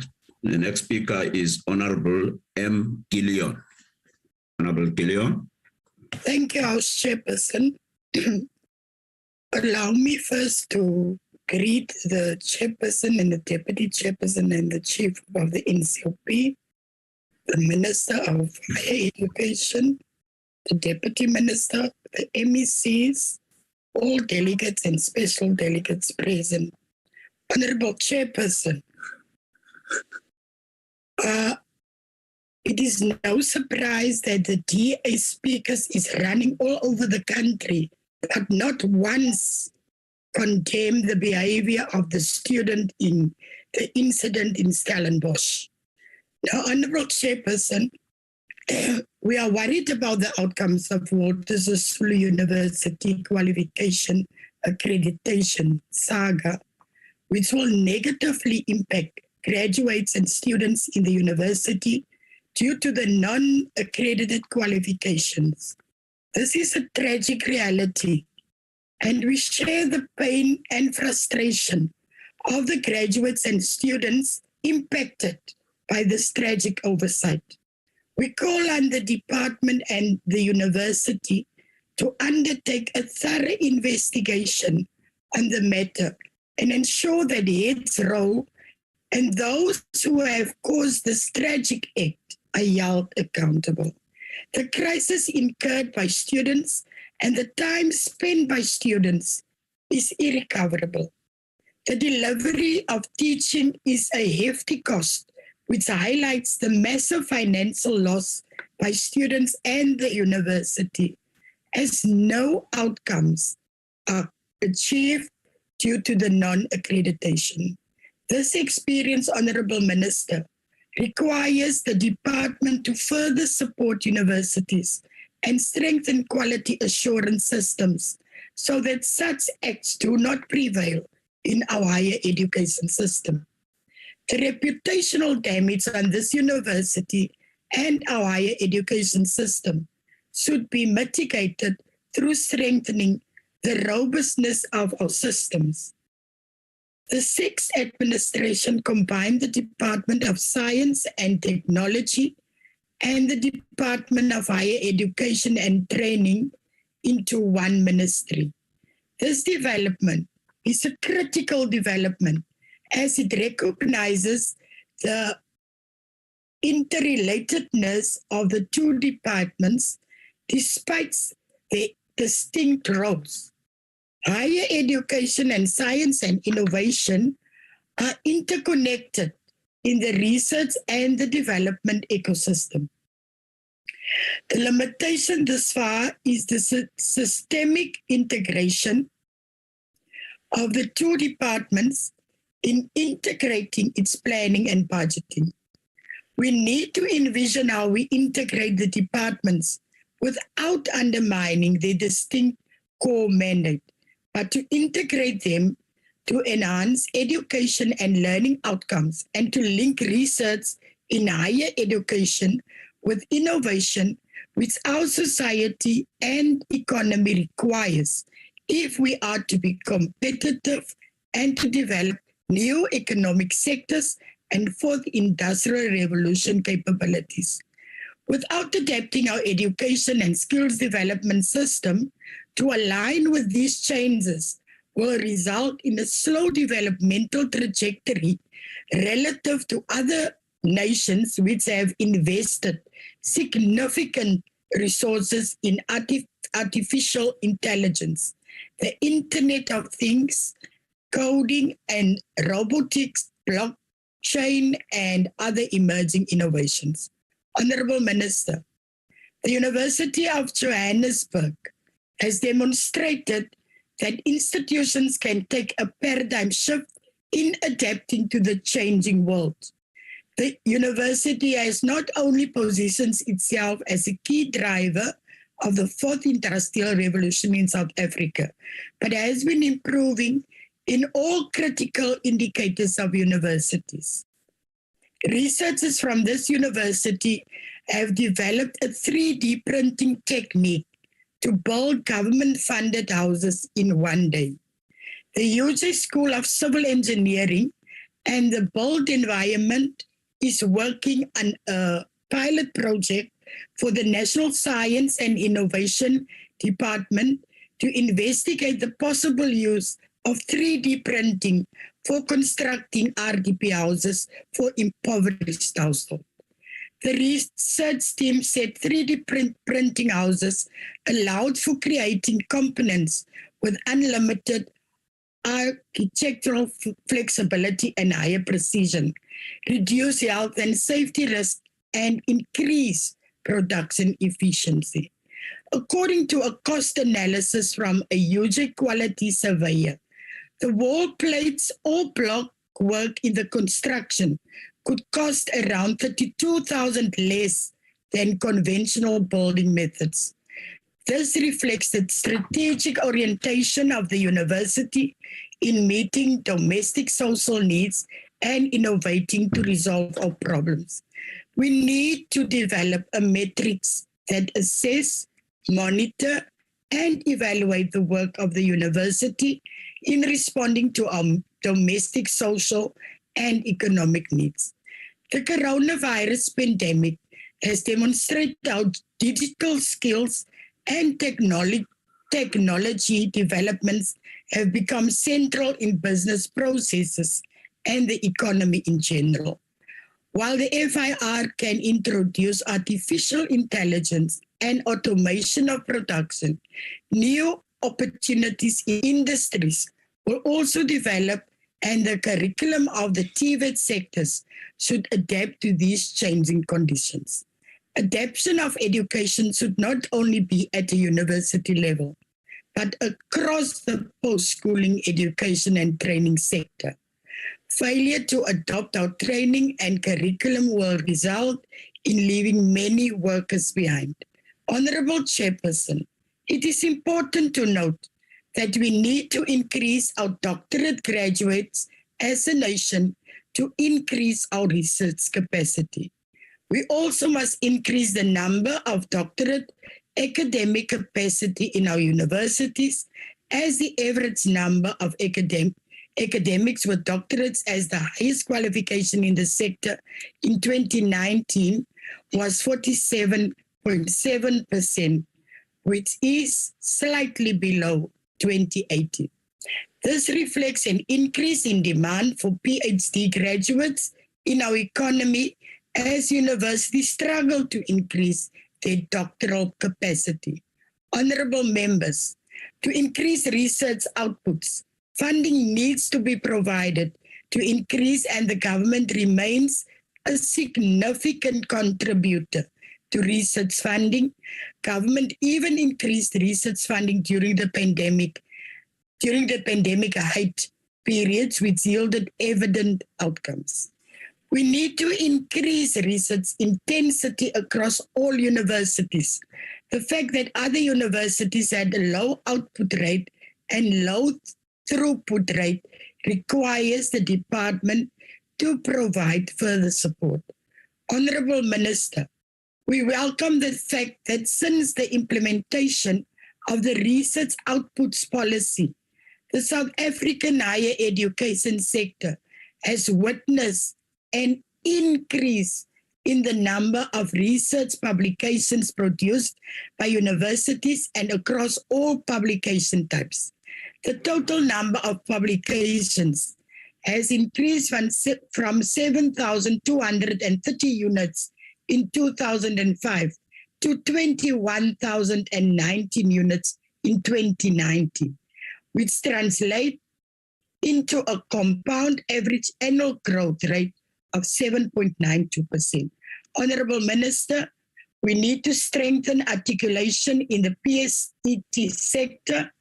We need to also address the inequality in institutions in rural areas, which are largely historical disadvantaged institutions. And when we conceptualize the integration of higher education and science and innovation, we must focus on the economic integration of universities with the local economic development so that they become critical catalytic institutions which make an impact in their communities. We must encourage our universities to work with local government and various state organs to respond to challenges faced as empowering students with real practical life problems which will enhance their learning. Honorable House Chairperson, the African National Congress support this budget vote, and we recognize the tremendous progress made in improving the PSET sector. I thank you, Chair. Thank you very much, Honorable Gillian. I now call upon Honorable Dr. B.E. Nzimande, Minister of Higher Education and Training, to close the debate. Hey, Ngonde. Ngonde, siyakufanele lesi situlo mfondini usuke wamhle. Out of order. Honorable Member, you are out of order. Pepet. Thanks, Honorable Chair. I hope that my minutes won't be taken by that comment, which I agree with myself. Firstly, thank you very much to Honorable Chabele and all the other members like the IFP who supported this budget, and also those who participated here from the ANC. Thanks also for the recognition of the very good work, excellent work done by this government in terms of improving access to post-school education and training. You know, I don't want to really waste time on the DA and unfortunately their fellow travelers, the EFF, who are always seeing the blind side of things. I just want to say, this thing that we've done nothing, there's no progress, NSFAS is not working. I want to say this for the country to know. 62% of students in our universities, for example, are funded by NSFAS. And about the same number of graduates each year are from NSFAS. And research shows that students support by NSFAS on average perform better than non-NSFAS students in the work that they actually do. So that is the achievement of this government. There may be problems here and there which are attended to by institutions and NSFAS itself. Also, I do want to say, DA can't talk as if nothing is being done about the missing middle. This year, the sitters are likely to spend R1 billion in supporting the missing middle, whilst the ministerial task team is actually attending to these matters that I am raising. I think also it's correct, by the way, to actually strongly condemn the DA, the Freedom Front Plus, and their fellow travelers, AfriForum, that they've really been mute on the Stellenbosch incident. The DA has been like, it's actually having a hot potato in its mouth in terms of coming out about condemning this. AfriForum has been quiet. The Freedom Front Plus has been quiet. They should actually be ashamed of themselves that in this day and age in South Africa, they will actually keep quiet about this. I think that the problem that the DA has actually been captured by Honorable Member Ryder. Honorable Ryder is against affirmation of Black people in this country, affirmation of women in this country, and therefore, the DA's problem with NSFAS is that it is supporting Black students from poor families. That is the issue. They're against BE, so they're against NSFAS, because it's actually aimed at correcting the wrongs of the past and actually empowering young Black South Africans to become better. That is what the DA has got the issue for. I'm glad that Honorable Ryder has managed to actually say it loud and clear. I also, by the way, would like to say to Honorable Radebe, thank you very much for supporting us. But we are doing a lot, by the way, and we've done a lot to change the image of TVET colleges. Amongst other things, we've extended NSFAS to support students at TVET colleges. We are now increasing graduate placements because if students know they finish TVET, they're going to get placement. And 75% of people who get learnerships, internships, and apprenticeships end up getting a job and being employed. We are also then by this facilitating what we call transition from learning to working. But thanks to the IFP for its support, because at least you can actually understand this. MEC Gade, I think you are raising very important points about the fact that we should see the education system as one single continuum. And that foundational education is as important because often the problems we deal with in higher education are problems that had not been dealt with in the earlier phases. That is why we work very, very closely with the Department of Basic Education. I should conclude, by the way, one of the things that I should have said, Honorable Chair, is that our Department of Science and Innovation has been playing a very important role, even in the disasters of floods in KZN with the technology that we have. And I want to say to you as the NCOP, all the provinces, not just KZN, we are available as the Department of Science and Innovation to use our space science technologies to be able to deal with the threat of climate change and the disasters that they bring along. Thank you very much to all the members and thanks to you, Honorable Chair. Siyabonga, Riadebo. Thank you. Thank you very much. That concludes the debate. I wish to thank the Minister of Higher Education and Training for availing himself for the debate. We now move to the next order. I have been informed that there will be one debate on the order 2, 3, and 4. We therefore proceed to the second, third, and fourth orders. Policy debate on budget vote 28, police. Policy debate budget vote 21, civilian secretariat for the police service. Policy debate on budget vote 24, independent police investigative directorate. Appropriation bill B7 2222. I'll now call upon Honorable General B. Zele, Minister of Police, to open the debate. Honorable Dosi. Thank you very much, Honorable Chairperson, Honorable members. Having a long day, but we are still standing. Honorable Ministers on the platform, Deputy Ministers, Chairperson of the Select Committee, Honorable Mrs. National Commissioner of the SEPS, National Head of DPCI, Acting Secretary of Police, DPCI Judge, everybody, good afternoon. Today I present to the National Council of Provinces the budget vote of the police, the Independent Police Investigative Directorate, IPID, and the Civilian Secretariat for Police Service, CSPS, respectively. Honorable members, police stations remain our critical point of service delivery.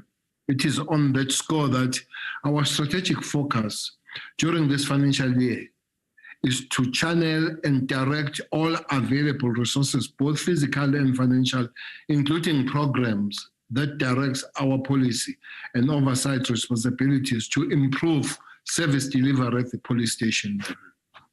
In this regard, provincial commissioners have been directed to meet bi-weekly with station commanders to discuss growing crime trends and deploy immediate intervention measures. The Civilian Secretariat for the Police Service, in collaboration with the Provincial Secretariat, have been directed to literary camp at the police stations to ensure effective and efficient oversight. While MINMEC has taken a resolution to rotate the hosting of this strategic meeting to the different provinces, Day one of MINMEC is characterized by police station visits to high crime stations led by the MSCs and provincial commissioners, supported by lieutenant generals from the national office in that specific policing precincts that is hosting MINMEC. In addition to this, the National Police Management has been directed to intensify the guardianship program of police stations. All strategic interventions are aimed at improving service delivery at the station level. Chairperson, the notion of the legendary three-legged port perfectly embodied the working arrangement in the Ministry of Police, together with the supporting entities, which have reinforced and regrouped in support of the call to action of taking steps to strengthen our democracy and reaffirm our commitment to a constitution that protects us. Chairperson, even the strongest three-legged port cannot perform miracles in the absence of the adequate collection of strong wood. Therefore, after constructive deliberations and progressive diagnosis, we all agreed that the strongest firewood that will make the three-legged port, which is police, IP, and civilian secretariat, to be effective and efficient is the communities we serve. Hence, we dedicate this budget vote to rebuilding and strengthening community relations in the fight against crime. Today, we say umuntu ngabantu, iphoyisa ngumphakathi. We are anchoring our police to the communities we serve. We are advocating for progressive change. Communities must be able to say, these are our police, and the police must equally embrace communities and continue to serve and protect. His Excellency the President, Cyril Ramaphosa, during the State of the Nation address, said, I quote, another area of immediate attention will be the re-establishment of the Community Policing Forum to improve relations and coordination between local police and the residents of the area they serve, unquote. Honorable members, you would recall that the establishment of the CPFs is provided for in the section 221, subsection 2 of the Constitution and section 19, sub 1 of South African Police Service Act 68 of 95. The CPFs and business together with the police must establish and maintain partnership with the community, promote communication between the police and the community. Furthermore, promote cooperation and ensure that the police fulfill the needs of the community in respect of policy, improve the service of the police to the community, improve transparency and accountability of SEPs, and promote joint problem identification and problem solving. To date, there are currently 772 functional CPFs countrywide. The death of over 300 people during week-long lawlessness that befell us in July last year will remain one of the darkest times in our democratic history. Hence, we must work on it. Equally, the civil unrest in July 2021 called for clear reforms of security services and at the same time expose the divide between the police and the communities they serve. The police needed the community and the community needed the police. But it was clear community policing was at its weakest and there was little to no trust between the police and communities. The July 2021 unrest that engulfed South Africa posed a serious security threat to the country's economy and highlighted some security gaps in the intelligence-driven collaboration between the private security industry and other government law enforcement agencies. In responding decisively to the July unrest aftermath, a total of 19 instigators of violence were arrested, including those who meted untold brutality to another race group under the disguise of defending the community and property during the unrest. To date, 36 suspects have been arrested for their alleged respective roles in the murder of 35 people, and 31 people have been arrested for attempted murder. Meanwhile, SIRA has conducted an analysis to determine what went wrong and what needs to be improved in terms of the private security industry involvement as a force multiplier in the fight against crime and the protection of the country's economy and people. SIRA believes that a concerted effort in building relationship between the industry and other law enforcement agencies in terms of information gathering and sharing will go a long way in preventing similar incidents in the future. In line with the many improvements to follow, the collaboration of SIRA, SAPS, and SSA will see the authority launching a mandatory counter-terrorism awareness campaign in the form of 40 hours of training for the private security industry in the next 2 quarters of this financial year.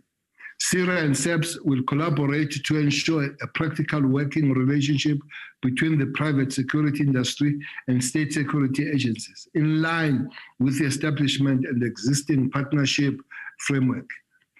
Honorable members, I deliver this budget vote with a clear presidential directive in mind for the police to be embedded in the communities they serve.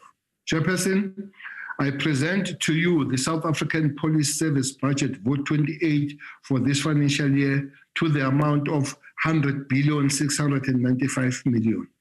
The Independent Police Investigative Directorate Budget Vote 24 to the amount of 357 million. And the Department of Civilian Secretariat for Police Service Budget Vote 21 to the amount of 150,228,000. SAPS has allocated 10 million to support community outreach programs.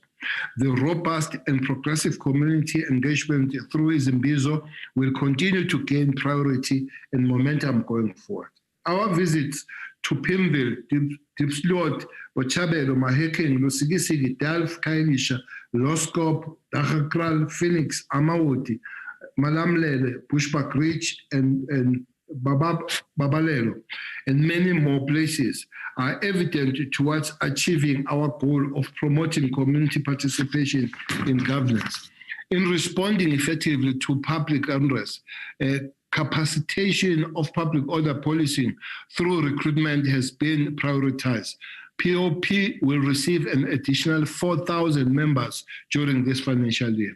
150 million was allocated to the Operation Response Environment as part of once-off allocation over a 3-year period for capital modernization, including procurement of armored vehicles and aircraft, and a further 9 million allocation has been set aside for the procurement of protective gear for the POP members. Provinces with the highest incidence of reported crime have been prioritized in terms of the allocation of baseline budgets. The top 30 high conduct crime weight stations have been prioritized in terms of resources, which includes an additional budget allocation of 62 million. The KwaZulu-Natal, Eastern and Western Cape provinces, including Gauteng, will have over 10 million each in this regard.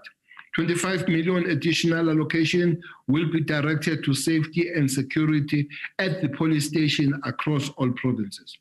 100 million has been allocated towards the resourcing of the FCS units and geared towards the overall GPV action plan. The KwaZulu-Natal, Gauteng, Eastern Cape, Western Cape, and Limpopo provinces received the biggest allocation of funds in this regard. The Gauteng province will receive the highest amount of this budget with over 18 million, and the KwaZulu-Natal province and Western Cape have been allocated over 15 million each towards the fight against what has been termed the second pandemic. A further 26 million additional funding will continue to capacitate the anti-gang units in this regard. The Western Cape provinces has the lion's share of this budget with 10 million allocated towards preventing, combating, and investigating gang violence in that province. This budget has also been allocated to province organized crime involving gangs in Free State, Eastern Cape, and Gauteng. Honorable members, this budget will support continued effort and operational plans to deal with stations that contribute high murder and attempted murder statistics, including other violent crimes. The additional budget allocation over and above the baseline budget must make a difference in Umlazi, Inanda, Plesislar, Harare, Kraaifontein, Delft, Mfule, and Khayelitsha, Kagiso, Teogandu, and Lusigisi, and others. Station commanders and their members, including provincial commissioners and their management teams, will have to occupy the streets more often than before and saturate these places with continuous crime prevention and multidisciplinary operation. This budget allocation must be spent to its entirety. We will not accept any rollovers in this financial year. Keen achieving the ultimate goal of halving violent crimes by 2030, policing at station level must be enhanced and adequately resourced. This includes significant investment towards boosting the morale of our members. No matter the willingness of the communities to enhance partnership with the police, a demoralized workforce will not add value in the fight against crime. We therefore call upon the National Commissioner and his management to prioritize the wellness of police members across the board. I'm happy to announce that the last leg of the agreement reached with organized labor during 2018 will be implemented. This agreement will see 8,607 constables and sergeants promoted to sergeants and warrant officers respectively. This promotion will contribute significantly to an improvement in the employee morale. The organization seeks to renew this trust and confidence among the people of South Africa through enhanced service and performance.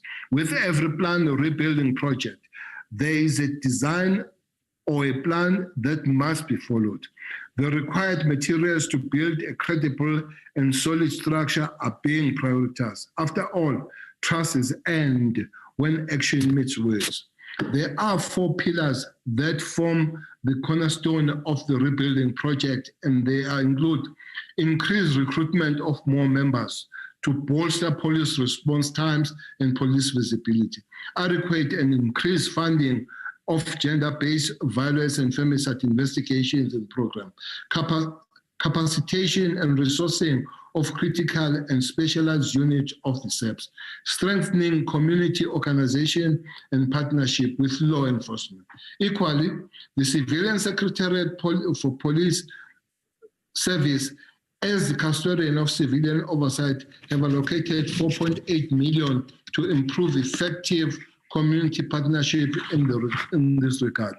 Meanwhile, the CSPS has developed the National Policing Policy, which provides the policy direction for responding to the current policing, crime and violence and challenges in the country. Chairperson, it is imperative to note a significant milestone where in March 2022, Cabinet approved the Integrated Crime Prevention and Violence Strategy, which is an implementation tool for the 2016 White Paper on Safety and Security, with the primary objective of addressing the root causes of crime and violence through the whole of government and whole of society approach to crime and violence prevention in the country.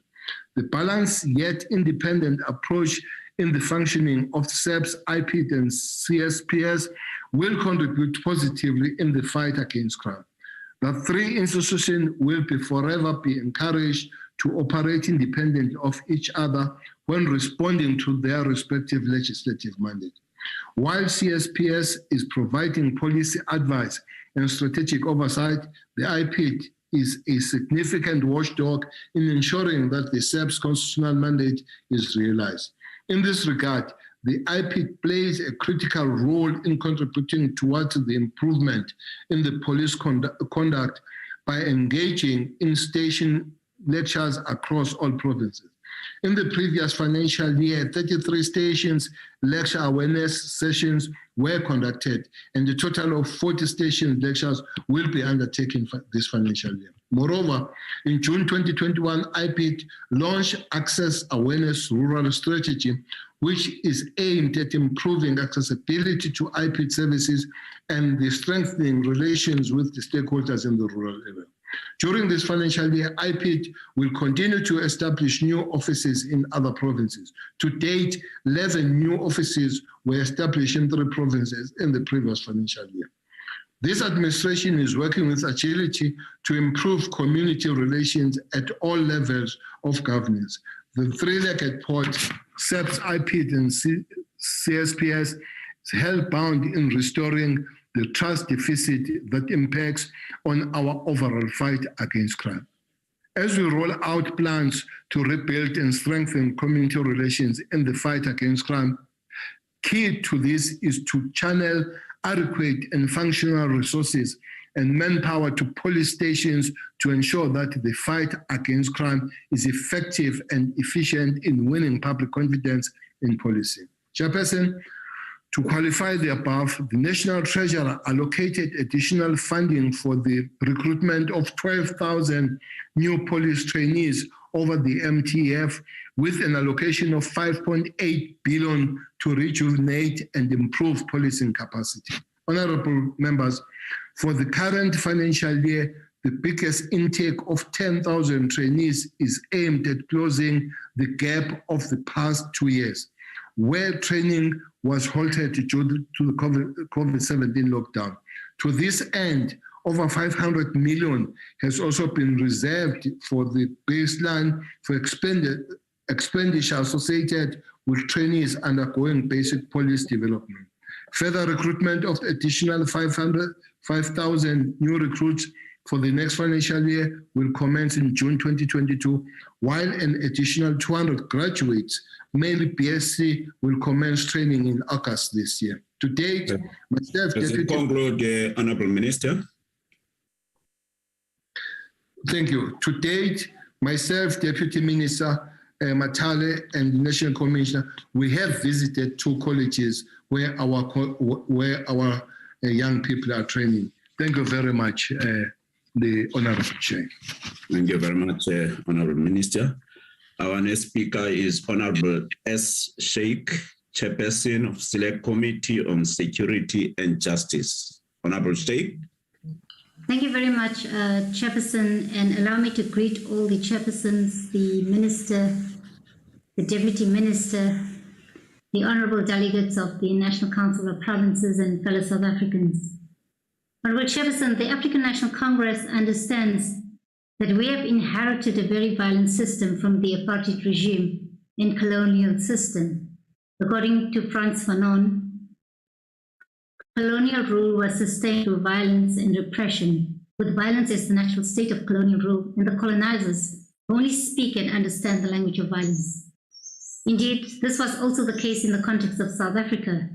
The apartheid regime thrived through violent means and the use of excessive force. The violence South Africans experience today in the past has a direct implication in the kind of society we have today. The ANC in its policy evolution from the Freedom Charter to the ANC strategy and tactics to the 54th National Conference in 2017 has consistently committed to creating safe communities The policy orientation of the ANC continues to affirm this position of putting the safety of the South African people as its priority in the government commitments. A safe society is a foundation that will allow for the economic recovery plan to be fully implemented.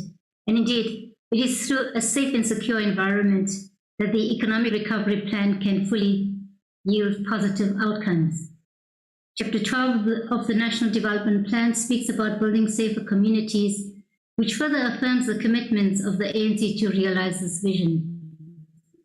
The NDP further states that in 2030, people living in South Africa feel safe at home and work, and they enjoy community life free of fear. Women walk freely in the streets and children play safely outside. The ANC is working towards this kind of society and believes that this will be achieved through a well-resourced, professional, and single police system as stated in the strategy and tactics of the African National Congress. To achieve this vision, the NDP identifies key areas that enhances the realization of this goal. Amongst these is the importance of mobilizing the community to play a central role in making sure that their communities are safe for all. The building of safe communities using an integrated approach and building community participation in the process are instrumental in fulfilling Priority 6 of the Medium-Term Strategic Framework, which is social cohesion and safe communities. Honourable Chair, the President in the State of the Nation address alluded to the steps that will be undertaken to implement the recommendations of the expert panel into the July 2021 civil unrest. As it relates to the SAPS, the ANC welcomes the intent to fill critical vacancies within the Crime Intelligence Unit and addressing the staffing of the Public Order Policing Unit to be within acceptable levels and appropriately trained.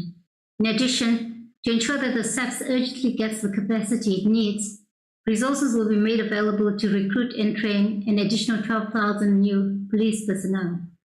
Furthermore, to improve relations and coordination between local police and residents of the areas they serve, attention will be given to the re-establishment of the community policing forums. Honourable Chair, the fight against corruption is of the utmost importance in our country, and we await the President's submission to Parliament on the plan of action in response to the State Capture Commission's recommendations. The Directorate for Priority Crime Investigations, the Hawks, has prioritized the investigation of the recommendations as set forth in the State Capture reports and plans to address this through a multidisciplinary approach in this year's budget. While the National Prosecuting Authority Investigative Directorate has been tasked with leading the investigations into state capture, the DPCI will work in cooperation with the ID doing the investigations alongside dedicated prosecutors. We are pleased that 102 recommendations are currently under investigation, with 9 prioritized for urgent attention, and the investigations are at an advanced stage. Amongst the 10 priorities of the South African Police Service's Integrated Resource Management Strategy is the year of the Detective Resource Plan, the purpose of which is to ensure the adequate resourcing of all the operational capabilities that comprise the Detective Services capability, including the DPCI, the Detective Services, the Forensic Science Laboratory, and Crime Intelligence. While it is of concern that the DPCI is severely undercapacitated and has a vacancy rate of 50%, the department intends filling 1,200 posts and a shortfall in tools. The DPCI received an allocation of 2.7 billion in 2022-23, which is a nominal increase of 96.4 million or 4.64%. The slight increase remains concerning as the Directorate still needs to be fully capacitated in terms of personnel and specialized technological aids and equipment. We urge the DPCI to work tirelessly to fill vacancies to ensure that they have an effective investigations into state capture, truth and reconciliation cases, investigations of serious corruption cases linked to the Unemployment Insurance Fund, tender processes for personal protective equipment, amongst others. Honourable Chair, Whistleblowers are a vital safeguard in the fight against corruption, taking huge personal risks in reporting wrongdoing. And given the recent attacks on whistleblowers, we welcome the President's announcement that the system to protect whistleblowers will be strengthened through a review of applicable legislation. This too will go a long way in the fight against corruption. With regard to public order policing, the South African Police Service currently has 51 POP units with a staff establishment of 5,892. The SAPS has approved the recruitment of 4,000 additional POP members that will receive specialized training and be on standby for deployment should the need arise. Furthermore, the SAPS has implemented a nationwide resource strategy to deploy members to unrest areas to assist with stabilization and protection. These measures will ensure that any incidents of public unrest are dealt with efficiently and effectively by the POP unit. Honorable Chair, in 2019, the President initiated the district development model to counteract government's tendency to operate in silos, which leads to a lack of coherence in planning and coordination. The SAPS acknowledges that the establishing of safe and secure communities that are conducive to socio-economic stability thereby supports a better life for all is a prerequisite for the successful development and implementation of the district development model. The DDM requires the SAPS to focus on the establishment of safe and secure communities and to collaborate with all spheres of government in establishing an integrated planning, budgeting, implementation, reporting and monitoring process. The program of combating crime is instrumental in creating a safe and secure community. SAPS has identified 30 high contact crime weight police stations with high levels of contact crimes and have ensured a multidisciplinary approach to the significant reduction in the incidence of contact crimes in these hotspots. The initiation of the Safer City framework will ensure a collaborative approach by all relevant stakeholders in the public and private sectors, using a technologically driven approach to integrating all efforts related to safety and security and service delivery. SAPS reported it has identified 6 cities. The Safer Cities strategy must have the buy-in of mayoral committees, and SAPS has arranged meetings with mayoral committees to plan accordingly. SAPS has further identified gender-based violence hotspots. The SAPS is establishing dedicated GBV desks in all police stations in phases. The SAPS is capacitating the desks over and above the victim-friendly rooms. Compliance inspections are also conducted with the Civilian Secretariat for Police Services. The SAPS will also participate in the establishment of functional community safety forums in all 52 districts and metropolitan areas. Honorable Chair, civil society has an important role to play in the fight against crime in South Africa. Indeed, fighting crime is not only the responsibility of SAPS.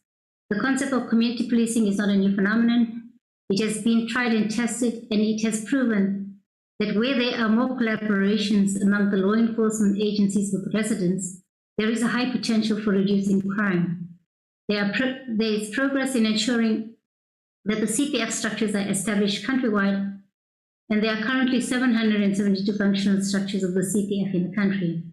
Incidents like the July 2021 unrest expose the weaknesses of relations between police and the community, which creates a space for criminal activities to take place. There's a need to intensify the CPF forums in different communities. The government must ensure that these forums are capacitated and resourced for them to play their role successfully. The ANC is committed to rebuilding and strengthening community relations in the fight against crime, and the success of this depends on the ability of the department to correctly channel adequate and functional resources and manpower to police stations to ensure that the fight against crime is successful and that will enable police to gain back the confidence of the public in police services. The African National Congress supports and welcomes the Budget Vote 24 of the Independent Police Investigative Directorate. The IPID Act gives effect to Section 206, subsection 6 of the Constitution, and provides the Directorate with an extended mandate, which focuses on serious crimes committed by members of the SAPS and the Municipal Police Service.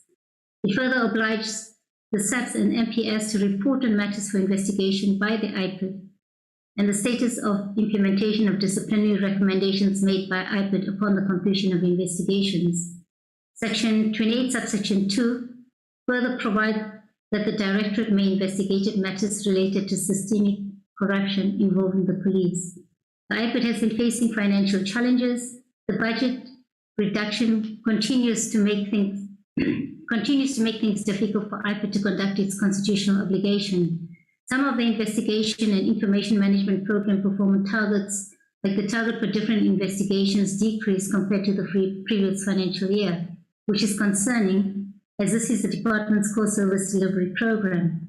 To address capacity constraints within the IPID, National Treasury has engaged with IPID on its budget constraints and cost containment measures, and has also identified inefficiencies and possible savings in information and communication technologies through a spending review.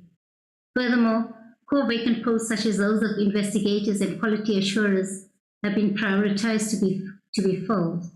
In order to address concerns raised by different stakeholders regarding the quality of IPID investigations, the department intends to recruit 9 investigation quality assurers, of which 3 posts will be permanent and 6 on fixed-term contracts. There is a team going out to provinces to check cases declined by the NPA and to look at what the reasons are. IPID is using quality assurers to improve evidence submitted to prosecutors. IPID has already engaged the NPA on this matter and are continuously trying to remedy the situation. Honorable Chair, Budget Vote 24 will enhance IPID's ability to conduct investigations thoroughly and successfully, and further improve the quality of investigations. This will also intensify the fight against gender-based violence within the police service. The following cases will be a priority: cases of rape, death, torture, and most importantly, corruption that must be rooted out. During engagements with IPID, it was highlighted that SAP's compliance with IPID recommendations stands at 50%. IPID is, however, proactively addressing this through the consultative forum consisting of IPID, SAPS, the CSPS. IPID indicated that there has to be a process whereby IPID forms part of the disciplinary process of the SAPS. IPID and SAPS should undertake a review of legislation to strengthen the implementation of disciplinary sanctions. The SAPS and IPID should ensure that they find a way forward to improve their working relationship to effectively address the implementation of recommendations. Honorable Chair, collaborative engagements between all law enforcement agencies will create success in fighting crime, corruption, and reducing incidences of gender-based violence and femicide in the country. The African National Congress supports budget votes 28, 24, and 21. Thank you very much, Honorable Chairperson. Thank you very much, Honorable Sheikh. The next speaker is Honorable G. Mikalakis. Honorable Mikalakis. Thank you very much, Honorable Chair. Chairperson, National Party leader D.F. Malan, the erstwhile apartheid Prime Minister, said in September 1931 that, and I quote, "Decentralization would divide, not unite the people." In recent years, Minister, you and your ANC cabinet colleagues have followed with your arguments in the footsteps of D.F. Malan whenever I raise this matter in the House. South Africa is a unitary state and we do not need increased devolution, said the old National Party in the 1930s. South Africa is a unitary state and we do not need increased devolution, echoed the African National Congress in the early 2000s. Yet, Minister, despite your party's greatest desires for this to be a unitary state, South Africa is, by definition, not. Professor Kader Asmal of the ANC wrote in 1994 that in a federal constitution, I quote, "The allocation of power between a federal and a provincial government is expressly set out, rather than left to the discretion of a central government." In other words, the existence of a provincial and local sphere of government is expressly enshrined in the Constitution, and they are not created at the pleasure of a national sphere of government. Our provinces get their power from the Constitution, not from the ANC. That is why this House exists on an equal footing with the National Assembly, and that is why we are a federation, no matter how much you downplay it. In fact, as of 10 March 2021, the Center for Study of Federalism at Lafayette College has listed South Africa as a federation on its homepage. In the past, you have stood here explaining to us that the Constitution ties your hands, that the police service cannot be devolved since it creates only one central and national police service. That it is not your fault, and that it would require a constitutional amendment for anyone to change this. However, Chairperson, in a recent peer-reviewed article wrote by Martin van Staden from the Free Market Foundation and the Rule of Law Board of Advisors, and I would be happy to provide you with a copy of this excellent article, your hands are everything but tied. In a previous debate between us before this House, Minister, I stated exactly what this article also confirms. Section 205 of the Constitution, read with Section 199.3, provides for other, I quote, armed organizations or services in terms of national legislation, opening the door wide for the government to allow provinces to play a bigger role in policing. Section 206.4 also opens the door to provinces having policing powers, I quote, assigned to it in terms of national legislation and allocated to it in the national policing policy. Your hands are not tied, Minister, they are just too busy elsewhere to bother. Stronger federalism makes for a stronger democracy. In fact, the whole purpose of a more decentralized system is that you have a government that is closer to the people it serves, a government that understands the dynamics of the provinces, has its successes and safety at the heart of its agenda, and has offered on numerous occasions to assist in making a success of the police. There are numerous sound arguments for why greater decentralization makes for stronger and better governments. Handing some of the responsibilities to the provinces will not only enable them to use their specialized knowledge of their own needs to better the services, but will also free up time and resources for the national police to properly capacitate your specialized units, which have in recent years either been grossly under-resourced or where they've posed a threat to exposing ANC corruption completely been disbanded. I asked you not too long ago, Minister, in an oral question, whether if it led to better safety and more effective policing, whether you would consider devolving some of your powers to the provinces. You went on a rampage of how the Constitution does not allow you to do so, but you would always act in the best interest and the safety of the people. Now, there's not only my voice and the voice of the DA anymore, but also voices from outside saying that this is possible. And these voices are growing louder by the day. I want to ask you today, Minister, to settle this debate. Why don't you approach the courts for a declaratory order and ask them for clarity on this issue? If they say there is only one police service, then this debate is settled. But if it comes back that we are right, then you should use this opportunity to give provinces more power. Then your hands are untied. But I fear you won't do it. You will not give our provinces, our premiers and our MECs more of your powers to keep people safe. You are scared that if you give them more powers, that the DA in the Western Cape might do a better job than you. So you refuse, putting more lives at risk, allowing more women to be raped, more children to be sucked into the cycle of gangsterism. There is a DF Malan inside of you, Minister. Power hungry, a desire to be the boss, dictatorial, an iron-fisted school teacher who got made a general by a corrupt president, got fired and will now not let go of his title or his powers because you are drunk on the power that it gives you, while people out there are literally dying because your department cannot control crime on its own. You have a militarized force, not a service, where those of lower ranks are too scared to tell those of higher ranks what is wrong at their stations, in their provinces, in their regions, or where corruption simply gets covered up.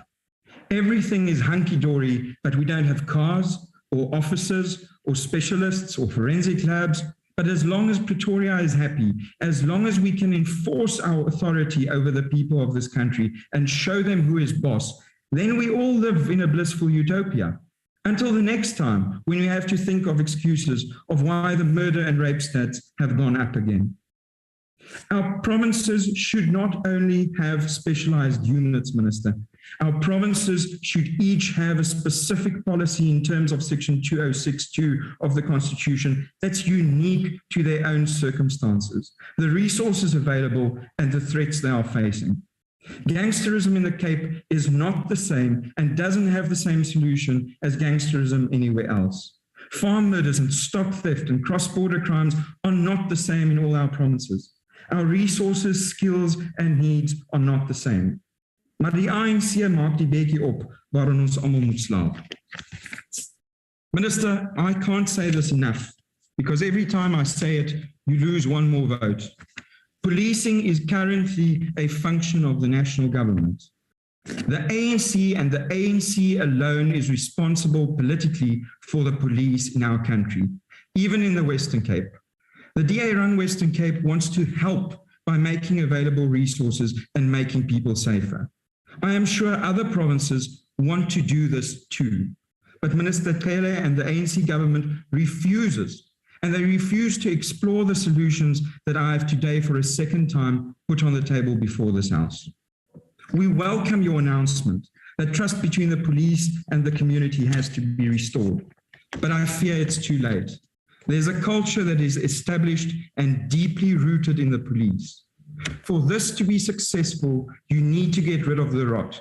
And for this to happen, you should fund IPID properly. This has not been done in this budget. To the public, the message is simple. If you want to get rid of crime in this country, get rid of the biggest crime syndicate of them all, the ANC. I thank you. Thank you very much, Honorable Mikalakis. Our next speaker is Honorable F. Mazibuko, MEC for Community Safety and Gauteng. Honorable Mazibuko. Thank you very much, House Chair. And let me acknowledge the Chairperson of the National Council of Provinces, the Deputy Chairperson, the Chief Whip of the Council, Minister of Police General Pegitele, Deputy Minister Matale, MECs in present, honorable members of the NCOP, guests, ladies and gentlemen, all protocols observed. Honorable House Chair, I feel privileged to be with you today as we debate the budget vote for police to the people of South Africa. Our democratic government requires us to always reflect on what we have achieved as the department and what we envisage to do to discourage acts of criminality in our respective spaces. This is an integral part of a responsible and caring government, which therefore calls upon all of us to always be transparent and accountable. House Chair and honorable members, the Constitution of the Republic of South Africa asserts that all citizens have rights to live in a safe and secure environment as articulated in Chapter 2 of the Bill of Rights. It is incumbent upon all of us that here in Gauteng will continue to promote safety within our communities in line with these rights as are enshrined in the Constitution. House Chair, it is our considered view that specific focus will be given to vulnerable groups such as women, the elderly, children, people with disabilities, and the LGBTI community. The task of building and creating a safer space for communities must resonate in words and in action. The department will continue to work on initiatives aimed at building safer communities. Our view is that those working relationships between communities and various law enforcement agencies is of utmost importance. House Chair, I'll be the first to acknowledge that the need to ensure the formation of street committees and block committees has become more important than ever. The time has come for all the members of law enforcement agencies, including the private security companies, to work in partnership with community structures to make communities and public spaces safer and secure. In our province, Gauteng, we have experienced the worst acts of social unrest in the financial year of 2021-2022, since the advent of democracy. The chaos that engulfed the province around July 2021 happened against the backdrop of socio-economic instability and inequalities exacerbated by the global COVID-19 pandemic. While frontiers of poverty, unemployment, and crime continue to adversely affect our people, the resultant mayhem has caused a serious damage to our economy. Honorable members, our communities continue to experience cable theft in their areas. This matter should concern all of us, as it is during this time when communities are plunged in darkness, which enables more criminal acts to be committed. We have communities mobilizing themselves and confronting these criminals that are vandalizing and stealing cables in our communities. I'm sure as a current government, we can't be folding our arms and watch things happen and communities suffering. Our Provincial Commissioner, Lieutenant General Mawela, has established a task team unit to specifically tackle these types of crimes. We hope our communities will be happy to know that police are acting swiftly, even in visiting those scrapyards that actually accept these cables that have been stolen. House Chair and honorable members, the Department of Community Safety will remain steadfast to implement the growing Gauteng Together Plan Program of Action, which is our GTT 2030, with effective implementation that is meant to ensure that our commitment as the provincial government is ensured. The department continues to contribute to the GTT plan through police oversight, mobilizing communities to take charge against crime, supporting the implementation of the National Action Against Gender-Based Violence. Our core mandate and responsibility, which is police oversight, will continue to monitor and oversee the performance of these 143 police stations that we have in Gauteng. Against the 5-year policing plan as mandated by Section 206, subsection 3 of the Constitution of the Republic and the Civilian Secretariat of Police Act 11 of 2011, will continue to put a lot of emphasis on the 55 priority stations, which contribute to the high number of states, which are also hotspots here in our province. In addition, as the Gauteng provincial government will continue to make sure that the system of war room against crime is entrenched. The department will use this system to mobilize stakeholders in the fight against crime. This includes private entities and sister departments to ensure that they are all on board. In response to the most challenging acts of crime and vandalism in our communities, the Executive Council, under the stewardship of Premier Makura, has approved the establishment of the War Room on Crime and Law Enforcement. The mandate of this war room is to address crime and criminality in the public sector, cyber crimes, gender-based violence and femicide, illegal land invasion and occupation, vandalism of infrastructure. Central to this will be the coordination between the different stakeholders and accelerated efforts towards improving policing and community safety in our province. The mandate is in line with the National Development Plan Vision 2030, which I quote says, people living in South Africa at home, at work, and the Honorable Snegu, please mute. Of fear. Sorry, I missed it. In helping to beef up the police, as the province we have already allocated an amount of 36 million to improve police visibility in this financial year. The work of establishing a provincial integrated command center is at an advanced stage and will be rolled out in phases. In the past financial year, Honorable House Chair, the department procured and donated 45 high-performance vehicles to the South African Police Service in Gauteng. And this has already added to the cars that we've already donated to them. The total amount now is 100 of these cars. Four mobile police stations have already been handed over to the SAPS. And in this financial year, the department will hand over 50 patrol vans to the SAPS, as well as the remaining mobile police stations. We had intended to donate to them 12 mobile police stations. These patrol vans will assist in enhancing police visibility and police response in crime hotspots, on highways, and also in public spaces on a 24-hour basis. The integrated and coordination law enforcement is important because it makes the work of the police and all law enforcement agencies to be very critical. The Gauteng Law Enforcement Agencies Forum, which is known as the GLIF, continues to play a critical role in the planning and integration and coordination of law enforcement operations in Gauteng, as can be seen during the executions of Operation Okaimola. This structure enables the law enforcement agencies in the province to work in a collaborative and coordinated manner towards the reduction of both road traffic fatalities and crime. Our support in implementing the National Action Against GBV House Chair, the scourge of gender-based violence and femicide has multiple layers effects in individuals and families. This pandemic has brought stark inequalities squarely to the fore and served to compound all the existing forms of social injustice, including gender inequality in its various manifestations, of which GBV is the most important abhorrent.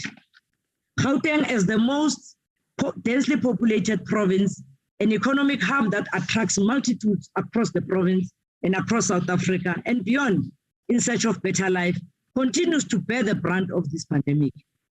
The department, through the Gender-Based Violence Coordinating Unit, continues to monitor Gauteng provincial government departments and all partners in ensuring that we eliminate the GBV. House Chair, our 5-pillar response plan on GBV is ensuring that we work with relevant structures to coordinate the multi-sectoral approach to strengthening partnerships and the elimination of gender-based violence and femicide. This is essential in providing a multi-sectoral, coherent and coordinated provincial response plan, which involves the civil society, the private sector.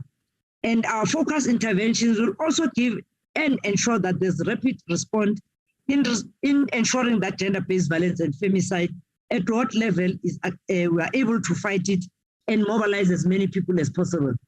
We'll be rolling out 38 green doors in the 5 corridors and ensuring that every police station we deploy a floor manager. And recently the minister has announced that all police stations must have the GBV desks. This will ensure that there's no secondary victimization of people in our province. We'll continue to mobilize communities in ensuring that we fight crime and ensure that Gauteng remains a better place for all its people. This we do in ensuring that the functional CPFs, as outlined by Minister, are actually very active, and the deployment of community patrollers as force multiplier, asserting CPFs as the organs of people's power is essential in the fight against crime. The department will continue to mobilize and work with community safety structures as they are critical in a component in the fight against crime. In conclusion, House Chair, let me indicate that school safety is also important, and we need to ensure that we protect our learners and our teachers at school and make sure that schools are safer places where our children can learn. Let us all work together in ensuring that we make South Africa a better place and a safer place for its citizens. I thank you very much. Thank you very much, Honorable MEC. Our next speaker is Honorable K. Mutsamai, Economic Freedom Fighters. Honorable Mutsamai. Thank you, Chairperson. Let me first greet the freedom fighters, the leadership, the commander-in-chief, the Crown Forces. Ke rata hore rona re le lekoko mokgatlo wa Economic Emancipation Movement ra gana ra latola budget ena ya IP and police, civil security and for police. Police in South Africa face many challenges and dilemma as ours is a country characterized by the high level of violence, crime, distrust in the police and political interference in policy. The South African Police Service faces challenges regarding safety and security even among their own ranks, as there have been a number of attacks, police stations, and those continue to raise. We have also witnessed how in recently years there has been an increase in public protest action, which ultimately means that ground management function on the parts of the South African police is leaking. The department plagued by inefficiency and dysfunctional performance. Last year, July attack on the country economic infrastructure exposed the weaknesses of the police at a time of national crisis. As police stood by and watched and as thousands raided malls and shut down transport and supply chain. The police also stood by and watched last year on the 21st of April when Namhla Singwane Mtwa was assassinated outside of her house in Mtata in Eastern Cape. It's well known that Namhla was a victim of gender-based violence. Yet, police did nothing when her body was pumped with 9 bullets. Police only started to investigate when her sister started speaking out on social media a month later. As the Economic Freedom Front, as Economic Freedom Movement, we note with deep concern how police performance and conduct has deteriorated over the past 2.5 decades, with priorities remaining unchanged. Under the watchful eye of the SAPS, South Africa has over a period of 2 decades witnessed an increase in crime statistics. South Africa also experienced a high level of police brutality, large number of report cases of police violence, even though there exists an IP oversight body that is responsible for making sure that the police are accountable for their acts on violence. Suspects are brutally beaten, punched, and kicked, even when they were not resisting arrest and pose no threat to the police or society. Due to pressure to meet the police target, police often resort to illegal methods of operating, and such action cannot be condoned under any circumstances. Mr. Taylor, all this happened right under your nose, and you're in action on cases such as those in a harsh indictment on your person and on the state. Our police officers are simple, not well trained to do their job. Their training does not speak to their challenges which officers face on the ground. Sub-training needs to be resourced and improve. The crisis on July 2021 demonstrated this. SAPS and the ruling party are still but taking a minimal step in the fight against crime and corruption, for there exists a lack of will on the part of both the South African and government to counter corruption.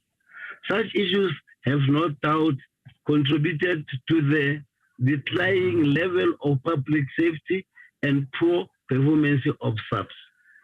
This department has also allowed the firearms registry to collapse, leaving thousands of legal South Africans gun owners and prosperity gun owners with nowhere to run, while exposing guns and ammunition to connected criminal network across the country. SAP leadership has been in crisis for over a decade. We need for a process which will see SAP's top management downsized and police leadership positions open up in transparent and competitive recruitment process, with only the most experienced being put in charge of running the police. For the great challenge facing the police is a political one. You have solely politicized and then collapsed crime intelligence in this country, leading to an aimless and insensitive crime prevention strategies in this country. It is as a result of this aimless policing that today we witness mass shooting every single week in Khayelitsha, in Cape Town. A few years ago, you asked South African National Defence Force involvement in fighting crime in Cape Town. But because that intervention was not led by proper intelligence. It failed to deal with the daily matter in Cape Town. You have failed our people say. The people of this country need a satellite police station that will open 24-hour service daily, a week, and even every ward in the country where there is no police station. We need to recapture community policing forum and encourage formulation of crime, which in the street and community hotspot. Rona re le ba mokgatlo wa EFF ha re support ha re tsamaisa le yone budget ena ka ja ra reject ka le bogakche. Thank you very much, Honorable Mutsamai. As I call on our next speaker, Honorable W. Tigana Protiwe, I'll also call upon Honorable Nyambi to continue with the chairing. Honorable W. Tigana, MEC, Eastern Cape, please continue with the debate. Thank you, Honorable House Chair. It's unfortunate that I cannot link with my video. I request that I speak. I was trying to connect with the video. Honorable House Chair, Honorable Minister of Police, General Pele, and Honorable Deputy Minister, my colleagues from provinces, the members of the August House, delegates from provinces, distinguished guests, ladies and gentlemen, I greet you all. Honorable House Chair, the last 2 years have been like no other. Due to the gradual emancipation from the COVID-19 pandemic-related regulations and restriction to the life as we knew it before the outbreak of coronavirus in South Africa. The year 2021 was when we, together with South African Police Services, started in earnest the COVID-19 vaccination rollout program as we launched it in Gqeberha on the 8th of July 2021. I, as the MEC of the Department of Community Safety, together with the head of department and the then Provincial Police Commissioner, Lieutenant General Jinga, led the line and took the jab. By so doing, we were showing our officers and the public at large that the stigma and suspicions about being vaccinated are unwarranted. We were sending a strong message that vaccination saves lives. It was those baby steps that brought to us to where we are today, with no curfew, economic activities, social and government activities opening a bit more. Sadly, it was in the past year, in August 2021, Women's Month in South Africa, that we learned of one of the most inhuman and gruesome gender-based violence incident ever. The murder case of a 23-year-old final year law student at the University of Fort Hare, Tebeni, whose dismembered body was discovered stuffed in a suitcase and dumped in Quickney, East London. An incident that took the province, the entire country, and the world over to its core. Honorable House Chair, let me refer to the case of Namhla, which was reported to police. I want to state it categorically that police acted immediately when the case was reported. They did not act because they were informed by the social media. There was already a task team which was set to deal with the case. When it was brought to social media, known by the people, the police officers were already acting and established a task team to investigate that case. People may believe in what they believe on, but what we can say is that police can never be where incidents of crime are taking place. But when crime is reported timelessly, police always act. But the issue of gender-based violence is a difficult one for everyone because people are aware of it when it is reported. Social media is another issue where people just think. So I want to state it categorically once more that police in the province, led by Lieutenant General Zaza, instituted a team which is reporting on the progress which is taking place. Of course, we want to warn our people to report of abuse incident taking place in their homes, not for us to wait when a person is deceased. Honorable Chair of House Chair, crime statistics, as well as the recorded incidents of gender-based violence and femicide, such as the recent brutal murder of the elderly women and one elderly man in Lady Fred, direct us to do more in the cleansing of communities of criminals. Early in March, in the Petty area, 2 girls aged 12 and 15 were taken from their home and later found in the bush brutally murdered.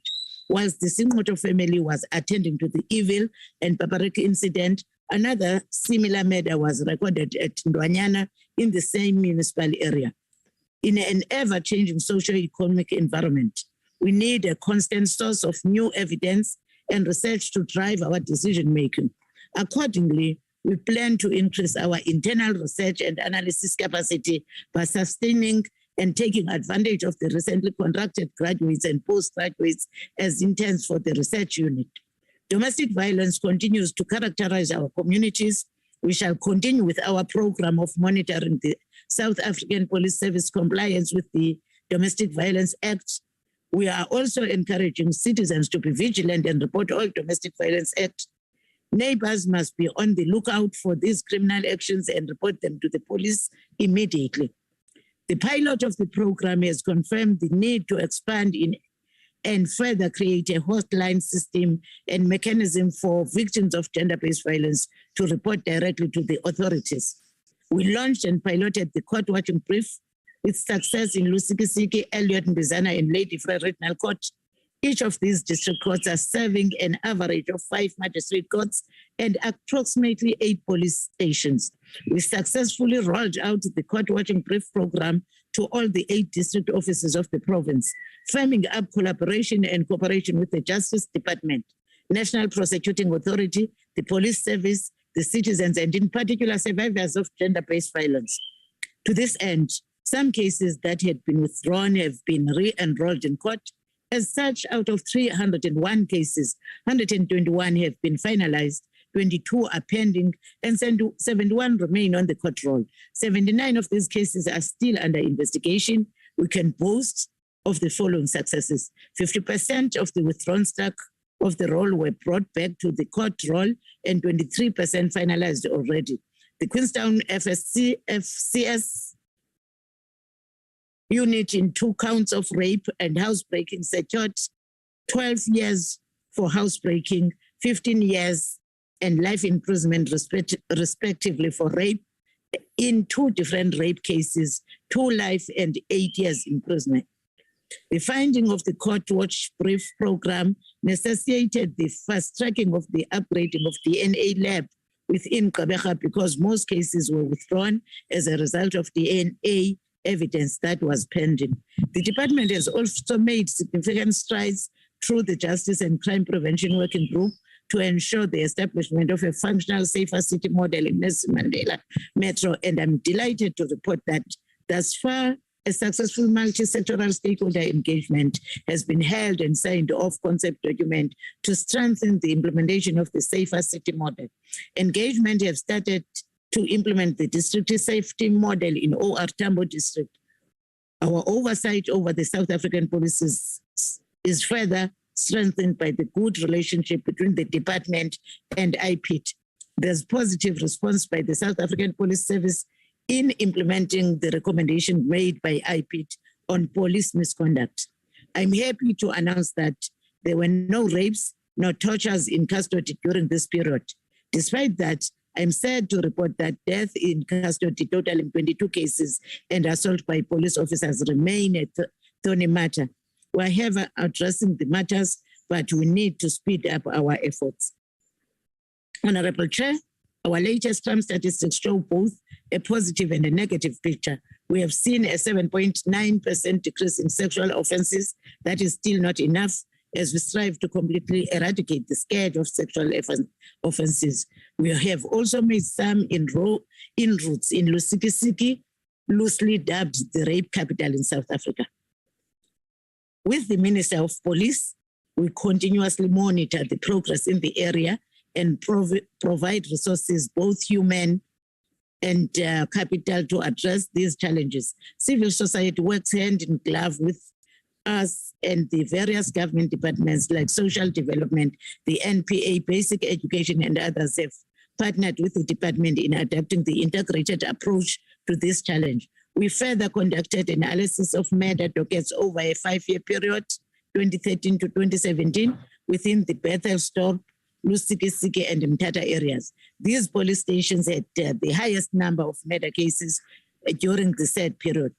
The causative factors to this high murder rate include, but not limited to, mob justice, revenge killings, and others. As we address the hotspots, the province, we have established a provincial task team to assist the detective of the police stations on the fast-tracking investigation and finalization of decade of murder, gang-related violence, and stock theft. A special court for stock theft cases was established to fast-track court processes. Our role in the district development model across all the 8 districts of our province is improving. Our district managers have been assigned the responsibility to ensure that all work done through the DDM model has community safety as a transversal and critical element. The OR Tambo district is leading the department with specific focus in the Musa Hill and Port St. John's municipalities due to scourge of sexual offences. On other crimes, including business robbery, the occupation of state-owned immovable products. As you conclude, MEC. Thank you, Honourable Chair. We are unable to revise and improve on our organizational structure due to lack of funding. We are doing the best we can with the little we have, but I appeal to everybody to join our hands as community members and as with the minister to fight the scourge of gender-based violence. Thank you, Honourable Chair. Thank you, Honourable MEC. I'll now invite the Deputy Minister of Police, Honourable Matale. Thank you, Honourable Chairperson, Honourable Nyambi, the Minister of Police, General Beki Kele, and other ministers, deputy ministers present, the Chair and members of the Select Committee, Honourable MECs present here, members of legislatures, heads of entities, members of the South African Police Service, distinguished guests, ladies and gentlemen. I greet you all on behalf of all the South African Police Service family. I am honored to once again be afforded an opportunity to deliver my inputs to the National Council of Provinces budget vote debate under the auspices of the South African Police Service, a department that is charged with an enormous responsibility of keeping our nation safe. As the Ministry and management of the South African Police Service, we remain aware and committed to our constitutional obligation to prevent, combat, and investigate crime, to maintain public order, to protect and ensure the inhabitants of the Republic and their property, and to uphold and enforce the law. This financial year, through this budget vote, we recommit ourselves to the spirit of the Constitution and other anchors of our democratic dispensation, including the Freedom Charter and the National Development Plan. We recognize that even though we have made considerable strides in our journey to achieve our intended goals, there is still a long way forward, and we have to continue to try and do better as expected by the people of this republic. Our forebearers who drafted the Constitution found it befitting to enjoin us as well as provinces to inter alia promote good relations between the police and the community. Chairperson, in line with the minister's statement earlier, it is partly therefore reaffirming not only the President's call for us to focus on the re-establishment of community policing forums to improve relations and coordination between police and residents, but it is also in advancing and executing our constitutional obligations that we dedicate this budget vote to rebuilding and strengthening community relations in the fight against crime. This particular approach to policing is also aligned to the African National Congress 1992 Ready to Govern document that directed a policy position to ensure that, among other things, policing is based on community support and participation. Police remain accountable to society and the community it serves through its democratically elected institutions. Policing continues to be subjected to public scrutiny and open debate. Allegations of police misconduct are dealt with by an independent complaints and investigation mechanisms. A police service that continues to strive for higher performance standards. Honorable members, in the execution of our day-to-day duties, we remain mindful that the battle against crime cannot be won by the police alone, as much as it can also not be divorced from the war on the triple challenges of poverty, inequality, and unemployment. As the South African Police Service, we are called upon to maintain law and order in the face of extreme poverty, inequality, and unemployment. There is a saying that says, loosely translated, it means hunger causes anger and aggression, without implying that criminality is justified under circumstances of hunger. I believe it does make individuals more vulnerable and more susceptible to being dragged into a life of crime and criminality. It is therefore for these reasons that we are advocating for an integrated approach to issues of policing and social stability. For us to succeed in this approach, we need to work with other organs of state, businesses, non-governmental organizations, and the community at large. This essence of partnership also finds traction in the National Development Plan, which envisages a state where police work closely with communities, where real partnership emerge among the different organs of state to ensure that root causes of crime and criminality are addressed before they pose a major threat to our society. Chairperson, it is for this reason that as part of our efforts to closely and effectively work with communities in fighting crime, the Community in Blue directives and reporting template were developed for implementation in all 9 provinces, and about 19,000 patrollers were recruited nationally, which is almost double the number we reported in the previous financial year. The goal is to intensify, to improve community policing, focusing on the mobilization of the Community in Blue initiatives in order to improve visibility, particularly in high crime areas. We remain resolute in this regard through occurrences of nature which were beyond our control, slow down a bit some of these programs. We are also strengthening our approach, our outreach programs in partnership with the Civilian Secretariat for Police Service, national and provincial department, as well as other stakeholders, including municipalities. We are currently working on finalizing the outreach program to be shared with the various targeted provinces to ensure proper alignment. The Office of the Eastern Cape Premier is already eagerly awaiting this planned outreach program, for example. Further, under the stewardship of our visible policing, we intend to strengthen our community engagement activities by ensuring that our MBs do not just end up being talk shops with no tangible outcomes. We are ensuring that issues raised by community members are correctly recorded and followed up. We have ensured that we hold regular post-engagement meetings to monitor progress made on issues raised by the community members until closure of each case. In addition, Chair, as part of MBISO, we intend to include public education on the processes and functioning of the criminal justice system as a whole. It has come as a serious cause for concern to learn during our engagements that our people do not understand how the justice system works and are thereby unable to protect themselves in the event that their rights are violated. Our partnership with the Department of Justice and Constitutional Development, amongst others, will go a long way in this regard. As part of our school and campus safety strategy and in consideration of the increasing incident of crime and violence against our youth, we intend to intensify our safety and security interventions, especially in institutions of higher learning.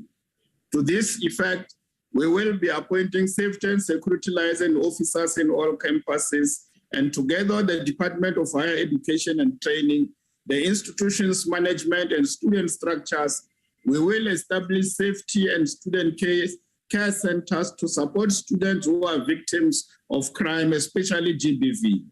Ladies and gentlemen, although policing is a national competency, much work of the South African Police Service happens in the provinces, in the district, in municipalities, townships, and villages. Therefore, all our interventions are viewed in that perspective. It's incorrect what Honorable Mikalakis said about the attitude and the approaches led by the minister, that we don't see the role of provinces. Their interpretation and understanding of how the Constitution of the Republic envisages how cooperative government must be exercised is far-fetched from the reality. We are committed to the principles of cooperative governance, and the minister have been leading appropriately in this regard. It is with this in mind that we took effort to ensure that the baseline budget allocation to provinces for operational types of expenditure were sustained compared to previous baseline allocation, Chairperson. We are consciously aware that we have a pressing obligation to continue pursuing every effort that will deliver a crime-free South Africa, where the population and everyone within our borders live without fear of being attacked or becoming a victim of criminality, where our women and children do not live in fear of falling victim to GBV and femicide. Hence, the Civilian Secretariat for Police Service, in conjunction with the various provincial secretaries, SAPs, National Prosecution Authority, and other relevant stakeholders, will be embarking on community dialogues, engagement on GBV, as well as revisiting and enrolling cases that are closed and as undetected. They will also work towards resolving non-compliant and poor service delivery complaints. Awareness and educational campaign that seeks to educate the community on the role of CPS, SAPS, IPID, etc., will also be conducted, focusing particularly on the communities located within the top 30 policing precincts with high GBV-related crimes. In light of the recognition that eliminating GBV requires the re-engineering of the mindset of the perpetrators and potential perpetrators, we will also prioritize workshops in partnership with the Moral Regeneration Movement to add value to the fight against GBV. The focus is on the coordination of the anti-GBV organization, especially in areas like Thohoyandou, which has seen a sharp rise in crimes related to this. Awareness and value of the IPID has been gradually gaining traction in the previous years, although the seemingly imbalanced use of the IPID in different has prompted IPID to intensify its awareness and stakeholder engagement activities, with a total of 166 engagements planned for this financial year nationally. The focus of this engagement will be on rural areas and localities where there is a high case intake on specific investigation classification as per the IPID Act, e.g. death as a result of police action, death in police custody, rape by police officers, and discharge of an official firearm. Chairperson, this year's budget vote is indeed held post the stormiest years of our recent history within South Africa and the world, emerging from the overwhelming effect of the COVID-19 pandemic and the current flooding and storms we have experienced, particularly in KZN.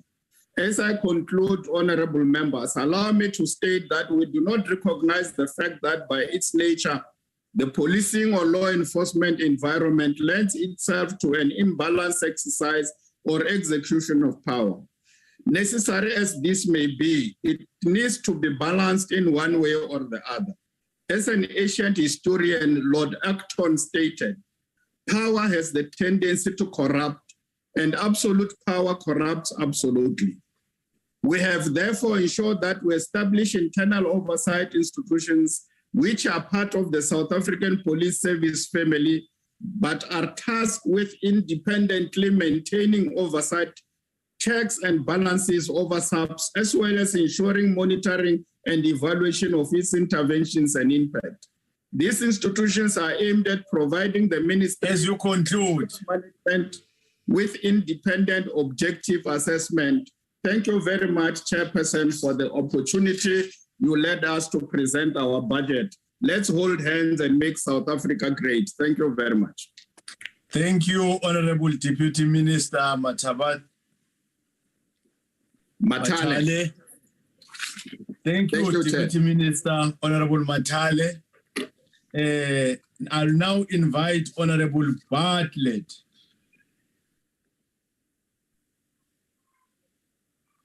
Honorable Bartlett. Afternoon. Yeah. Good afternoon, Honorable Chairperson, Honorable Minister, and all members present. Honorable Chairperson, South African Police Service is granted powers in functions from Section 205 of the South African Constitution and the South African Act of 1995. The Civilian Secretariat for the Police Service was established in terms of the Civilian Secretariat for Police Service Act 2011 in Section 208 of the Constitution, which provides for the establishment of the Civilian Secretariat for Police Service to function under the direction of the Minister of Police. Honorable Chairperson, in terms of the Act, the Secretariat's mandate is to conduct civilian oversight over the police and provide policy and strategic support to the Minister, including administrative support concerning its international obligations. The Act also mandates the Secretariat to monitor the implementation of the Domestic Violence Act of 1998 by the South African Police Service. The SAPS is not immune for challenges faced by the community at large. As indicated in the last report presented by the Minister of Police, between April and September, we have witnessed several members of police services being victimized of domestic violence, and they were victims of domestic violence. There are several police who are alleged perpetrators of domestic violence, and there are also members of the police that have been convicted of domestic violence. Though the members of SAPS have a responsibility to protect the South African citizens, however, some of them break the very same laws they are supposed to uphold. In such cases, they must be held responsible and face the consequences of their actions. Honorable Chairperson, the CSPS monitors implementation of the Domestic Violence Act. The other role of the CSPS is to ensure that police are effective in their legal responsibility. There is a need to improve the police service to regain the trust of the public in SAPS, and that can be done by ensuring that there is service delivery. In a nutshell, Honorable Chairperson, this entity exists to provide support to ensure that SAPS is efficient and effective in its operations. CSPS also exists at provincial level and operate within the provincial sphere of government. Honorable Chairperson, the CSPS seek to ensure that what is raised in the NDP will become a reality. Part of its task is to mobilize citizens and encourage a more active citizenry to reduce the violent crimes which are in line with having an integrated and holistic safety and security across government, department, and civil society. Honorable Chairperson, there is a need to bring back the hope and the trust of the people in the police service, and that can be done in various ways. A localized way of addressing crime needs to be developed that will be inclusive of all people in our society. Hence, the need to facilitate the implementation program of the partnership strategy and framework. We seek to mobilize key role players and harness the social capital in communities by facilitating greater involvement of various community safety structures. The ANC, in its resolutions, highlights the importance of having all community forums working together with the police in the fight against crime. Honorable Chair, the 2022 budget vote of CSPS will enhance the work of the department, which is to provide the oversight responsibility, which provides guidance and ensure that it monitors the members of SAPS. This will ensure that police at all times shall conduct themselves within the confinements of the law. Honorable Chairperson, all these efforts can only be attained if there are strong working relations between the community members of SAPS, and those relations shall be and should be intensified by the CSPS. Honorable Chair, a strong CSPS will ensure that the South African Police Service is corrupt-free. All those that have committed any malicious and demonstrated fraudulent behavior will be held accountable. It is through such that police will be able to implement different crime prevention strategies. Therefore, the budget vote will enhance the work of this unit and the African National Congress. The African National Congress support this budget vote 28, vote 24, and vote 21. Honorable Chairperson, the Civilian Secretariat for Police Service is a custodian of the civil oversight and its responsibility is to improve the effective and efficient community partnership. In playing that role, the CSPS has developed a national policy which seeks to give guidance in responding to the challenges that are faced in the fight against crime, violence, and enhance the policing in South Africa. The ability to respond effectively to the challenges and community members. The relationship between these two stakeholders is critical to fighting crime, and police will never win the battle against crime on their own because CSPS have a responsibility to facilitate strong relations between the two stakeholders. Honorable Chairperson, the unity of these different stakeholders will enhance the fight against corruption and fraudulent tendencies that might have been committed by the members of SUBS. This will further create the smooth implementation of different crime prevention strategies and were a result of work done by the CSPS. CSPS and SUBS have to operate independently from each other when performing their functions. However, CSPS continue to contribute immensely and positively in the fight against crime. And these institutions are encouraged to work independently when responding to the legislative mandate. Indeed, the CSPS provides SUBS with policy advice and strategic oversight.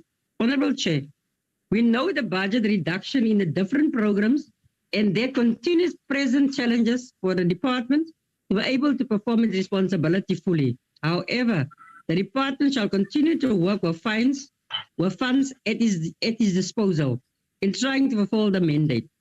The CSPS must effectively implement the 2016 white paper on safety and security. Therefore, the budget vote will enhance the work of this unit and the ANC support budget vote 21. However, it must be known that a baseline budget reduction for the department does not necessarily translate to the poor service of reduction of service delivery by the police, and there must be new innovative ways of policing like the digital policing as a CSPS is developing the e-policing policy towards the modernization of the SUBS and ensure that police work smarter and they are more effective and efficient. The people who will benefit from this budget vote will be the poor and working class. It continues to experience crime on a daily basis and will benefit when there are effective crime preventative measures and strategies. The proactive policing system will benefit the poor, and therefore the budget votes will benefit the people who were historically oppressed. I thank you, Honorable Chairperson. Thank you, Honorable Bartlett. I'll now invite KwaZulu-Natal Community Safety MEC, Honorable Nkonyeni. Thank you very much, Honorable Chairperson, Honorable Deputy Chairperson, Honorable Minister General Tsele, Honorable Deputy Minister, and honorable members of the NCOP. Good evening to all of you. Honorable Chairperson, I rise to echo the sentiments that were shared by our Honorable Minister when he presented his policy speech, that our people are tired of crime and that criminality must be effectively dealt with. The budget presented by the Honorable Minister directly responds to challenges faced by the people of KwaZulu-Natal in particular, who are being terrorized and harassed by criminals on a daily basis. However, no financial injection will ever be enough in the fight against crime. Hence, we always invite community members to continuously work hand in hand with the police in order to curb the scourge of crime. Honorable members, as the province of KwaZulu-Natal, we remain extremely concerned about the escalating levels of crime in the province. Several police stations are featured in the top 30 of high crime police stations across the country. Honorable Chairperson, as the provincial government, we have developed a clear and implementable plan in order for us to respond to challenges raised through various monitoring institutions. The plan of action will obviously need cooperation and partnership between the police and the general public. As the Department of Community Safety and Liaison in KwaZulu-Natal, we have already presented our budget policy speech in the second week of May under the theme Galvanizing Community Participation Towards a Crime-Free Province. This theme clearly resonates with our call of encouraging communities to be involved in the fight against crime. It is also informed by our firm belief that only when we are united as a people that we can make a meaningful dent in ending crime and other societal menace. It can't be left unchallenged that our province will be known as a murder capital or the province that produces hitmen. We are encouraged by the words of the former president of the African National Congress, President O.R. Tambo, who once said, quote unquote, "The fight for freedom must go on until it is won. Until our country is free and happy and peaceful as part of the community of men, we cannot rest." We are therefore determined to fight criminality to the bitter end. We cannot let our beautiful province be ravaged by criminality. Honorable Chairperson, in all satisfaction surveys, crime always feature as the #1 concern to the people of KwaZulu-Natal. Like the Honorable Premier Sihlezi Galala mentioned in his State of the Province address, fighting against crime is one of the 8 priorities of the current 6th administration. And central to our resolve to address the levels of crime in the province and build safer communities are the resolutions we have taken in various mahutla of the Provincial Executive Council, the mahutlas of the African National Congress, and the manifestos and the National Development Plan and our own PGDP. Honorable members, the Department of Community Safety and Liaison has a constitutional mandate to exercise civilian secretariat oversight over the police, South African Police Service. Among the functions of the department through its provincial secretariat for police, the department is expected to monitor and evaluate the implementation of policing policies within the province, monitor SAP's compliance to Domestic Violence Act and other pieces of legislation, evaluate and monitor police conduct, and assist the Civilian Secretariat for Police Service with any monitoring and evaluation projects. In giving effect to its mandate, the department conducted oversight visits to 25 police stations across the province of KwaZulu-Natal for Q4 of the 2022-2023 financial year. For 2021-2022 financial year to monitor SAP's compliance and the implementation of the Domestic Violence Act.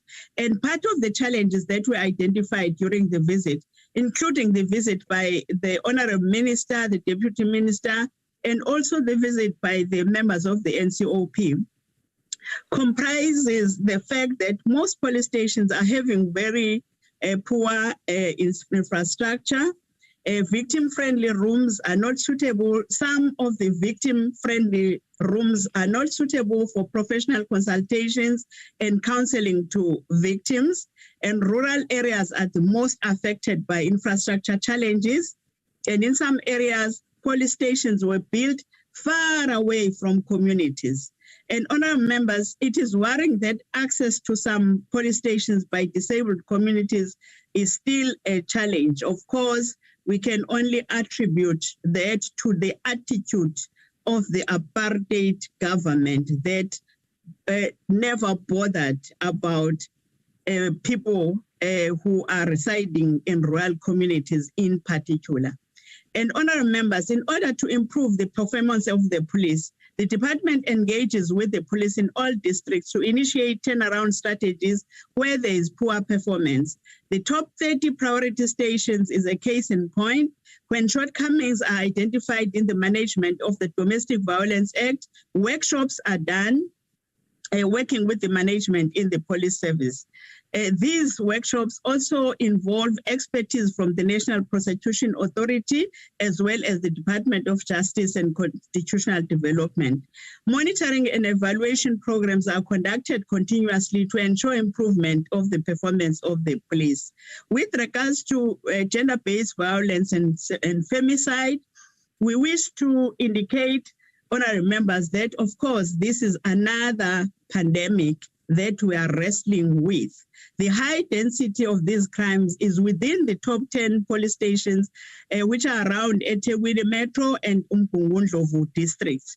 Police stations such as Inanda, eThekwini, and places later in Umgungundlovu have stubbornly remained a thorn in the flesh. The positive gesture, though, is that these crimes are reported to police. However, for communities to have confidence in the police, we need successful prosecution, and for that, we need convincing evidence.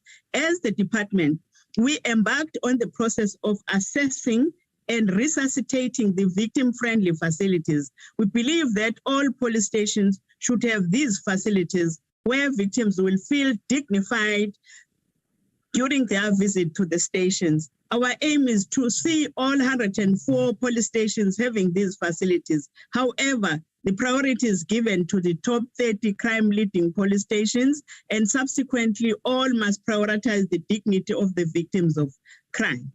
Honorable Chairperson, we must also acknowledge and appreciate the good working relationship between our department and the police in the province of KwaZulu-Natal, which are led by our Provincial Commissioner, Lieutenant General Mkwanazi. We also wish to appreciate the fact that SAPS management have now filled all vacancies pertaining to the district commissioners. They are all filled, including that of the Deputy Provincial Commissioner for Support Services, where we saw Major General Ngobo being appointed. We firmly believe that this move will greatly assist our endeavor of turning the tide against the scourge of crime and to reclaim our streets from hoodlums and criminals. Honorable Chairperson, in a renewed effort to fight the rampant crime, the provincial government will host a 2-day crime prevention summit in Durban from the 3rd and 4th of June 2022. The Crime Prevention Summit presents the most coordinated effort by the provincial government to take the war to the criminals by closing every square inch of their space.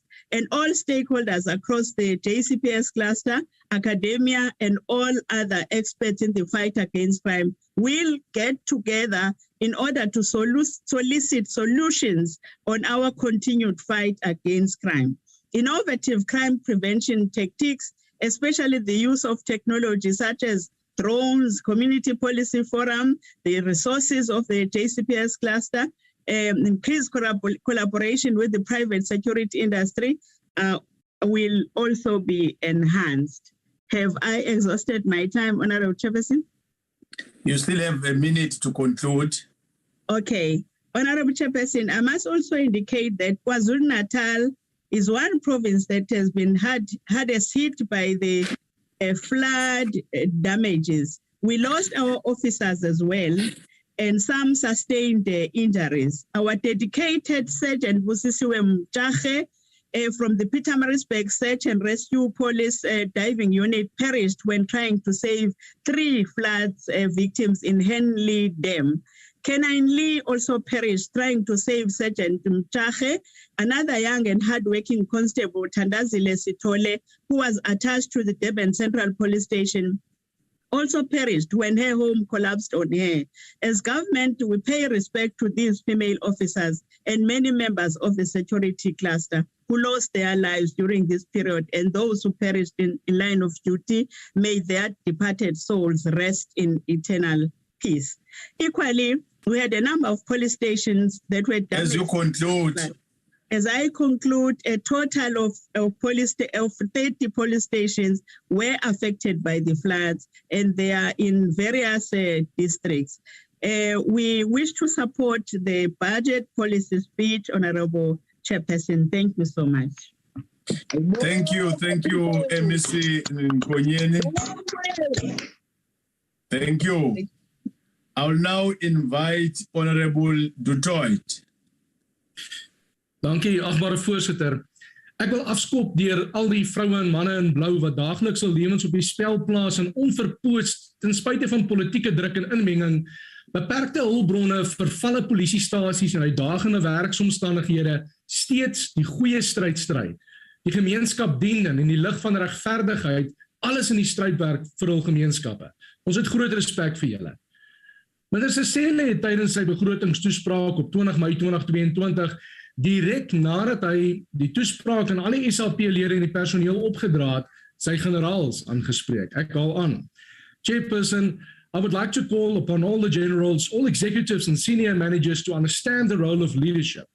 Let us appreciate our members and all our employees. Without them, there's no service delivery. Without them, there's no government. Hence, their morale must be the utmost priority.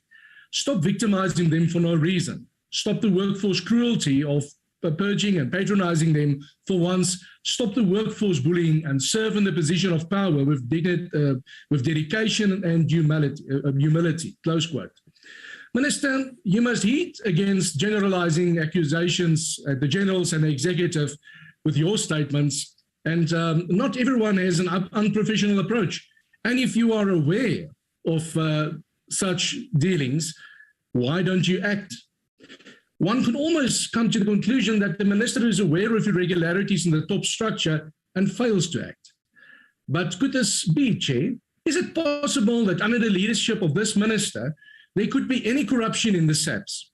One could almost ask why a National Commissioner of Police that was appointed by Jacob Zuma was suspended in October 2011 and removed from his position in June 2012 as a result of misconduct allegations. Is it possible that corruption could exist in the SAPS procurement and supply chain of PPE to the tune of 1.9 million rand? With 12,000 new recruits that wanted to secure a place in the National Police Training College, individuals that will pledge to uphold the law and the Constitution of South Africa, how can it be that students allegedly bribe a SAPS official to the tune of 5,500 rand per student to get placed? How ironic. Being corrupt and then applying to be enrolled to apprehend the corrupt. Minister Cele, daar's soveel polisielede wat uit op pad gaan om wet en orde te handhaaf en in die belang van die land op te tree. Hierdie lede se mandaat word egter gijslaar gehou weens beperkte hulpbronne. 'n Tekort aan werkende SLP-voertuie by stasies knou gemeenskapsvertroue in die mag. Die toestand van blitspatrollie en openbare orde polisievoertuie laat veel te wens na. Ek het namens die Vryheidsfront Plus op meer as een geleentheid mosies ingedien en versoek dat openbare orde polisievoertuie met brandbestrydingstoerusting as ook eerste hulp toerusting toegerus word, maar tot op hede was daar geen vordering in die verband nie. These POPs members are in life-threatening situations, being stoked with Molotov cocktails with no fire brigade or first responders on the scene. They do not have the equipment or medical aid to look at themselves. It's time that you start looking after your members and don't only offer lip service. We urge you, Minister, to ensure that the police force, including POPs, rapid response teams and flying squad, have the necessary resources and equipment to fulfill their mandate to the best of their ability. South Africa deserves better. Better than being held ransom by thugs and politically motivated criminals that restrict free movement in a safe environment. Minister, ons ondervind tans 'n toename in gewelddadige protesaksies in verskeie dorpe en stede in die land, maar veral in die Noordwes-provinsie. Die N14 kruising in Ventersdorp is op hierdie oomblik aan die brand. Daar is sprake dat dit nie aan dienslewering toegeskryf word nie, maar aan die magstryd in die ANC in die provinsie. Jy moet dringend ingryp, Minister. The local economies can't afford further disruption, blocking of road and protest actions. NEC Nguyeni, don't blame apartheid when you failed to build police stations in 28 years' time. Almost 3 decades. Honorable Sheikh, it's unbelievable that you still blame apartheid for the failures of the ANC's influence in SAPS. Maybe it's because the ANC's crime syndicate has been deployed in the protection services and the July 2021 unrest supports this possibility. Die vraag is of Wolf skaapwagter is. Dankie voorsitter. Thank you. I'll now invite Honorable Hatebe, Honorable Pungan.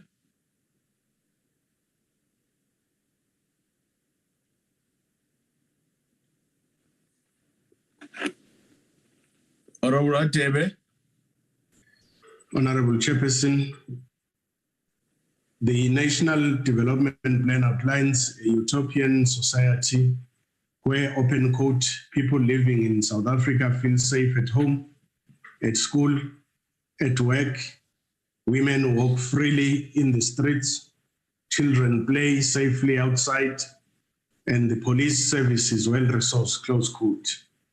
I think we can all agree that we have a long and challenging road ahead if we are to realize such lofty vision and goals. Recent crime statistics, however, indicate the stark reality. Murder statistics for the third term of the 2021-2022 financial year horrifyingly revealed that more women were killed in the last quarter of 2021 compared to the same period the previous year, while the murder rate also increased by 8.9% year on year. As a society, we have become indifferent to violent crime. It has become an unacceptable societal norm. This must change, and it is up to SAPS to ensure that criminal activity in our country is met with effective law enforcement. To achieve the goal of effective law enforcement requires not only well-trained and dedicated police officers, but also a properly resourced police service. Chairperson, the Police and Prison Civil Rights Union POPCO raised serious concerns pertaining to, quote, the continuous decrease in the visible policing budget, the ineffectiveness of community policing forums, close quote, and the lack of resources and infrastructure at police stations, especially in rural areas and townships. This apt summary encapsulates the current state of policing in the country. These issues must be prioritized for redress. Our people must feel and be safe. In the province of KwaZulu-Natal, many police stations in rural areas and townships are housed in unsafe and dilapidated structures. This leads to ineffective policing and create fertile ground for criminal activities. The Directorate for Priority Crime Investigations must be fully capacitated, as it is reported that it only currently functions with a 48% workforce. This lack of capacity dooms their investigations to failure before they even begin. The IFP further notes, and it is in support of the committee's observations and recommendations regarding the Civilian Secretariat for Police Services, as well as those relating to the Independent Police Investigative Directorate. As regards IPID, the IFP agrees that it is completely unacceptable that the total backlog is currently 37,116 cases. Drastic action is needed. Chairperson, SAPS requires a back-to-basics approach, and government must ensure sufficient capacitation. Subject to the above reservations, Chairperson, the IFP supports the budget vote. I thank you. Thank you. Thank you, Honorable Pungane.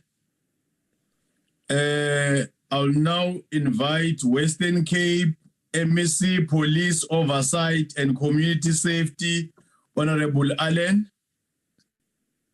Thank you so much, Chairperson. I trust that I'm audible. We are audible. Thank you so much, Chairperson, Honorable Minister, Honorable Deputy Minister, as well as Honorable members of the NCOP. It's been a month and 2 days and 11 hours since my appointment as the Western Cape MEC of Police Oversight and Community Safety. But prior to my appointment, I was the chairperson of the Community Safety Portfolio in the Western Cape Provincial Parliament. To this day, I want to say that the men and women in blue across this province are working tirelessly to keep residents safe and to ensure that they fulfill their constitutional mandate. Just last night, Chairperson, a SAPS officer was brutally murdered in Nyanga. 2 weeks ago at the New Somerset Hospital, an officer also succumbed to his injuries after being shot. This is a direct attack on our democracy, and I have engaged the families, and I want to again send my sincere condolences to the entire SAPS fraternity and safety stakeholders as a whole. Because since becoming chairperson in 2019, my commitment to fostering working relationships with the South African police officers has not wavered. In fact, as part of the executive now, my aim is to ensure that this is strengthened while I'm in office, and I have a great appreciation for the work that SAPS do. The reality is that many of our officers are working in an under-resourced conditions that are not conducive to effective crime fighting. How can it be expected that these committed officers, the men and women in blue, to be effective in what they do in serving residents and to continuously be hamstrung by not having too little resources, the basic resources that are required to do their job?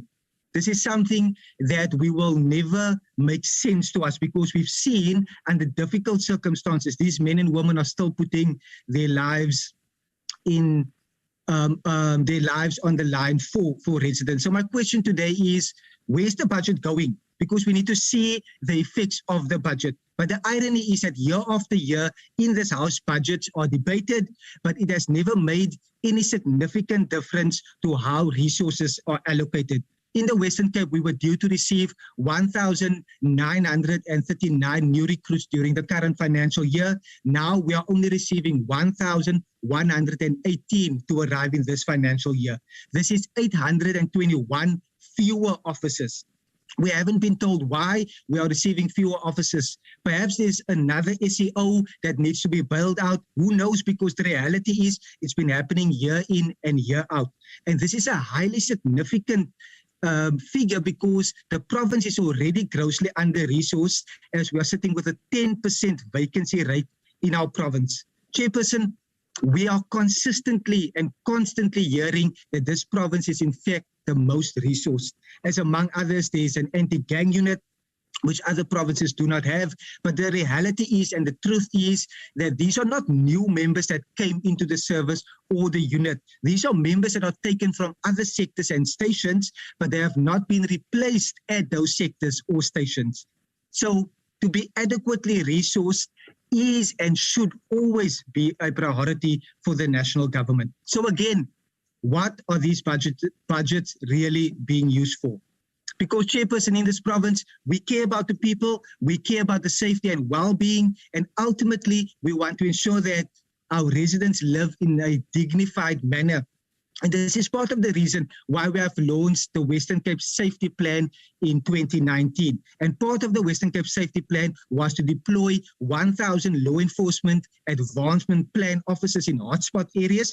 And this is a Western Cape government initiative which is operationalized by the City of Cape Town. And Chairperson, we now actually have 1,228 LEAP officers within the Western Cape that are currently being deployed in 13 of our areas, of our least safe areas, of which 10 areas form part of the top 10 murder areas here in the Western Cape.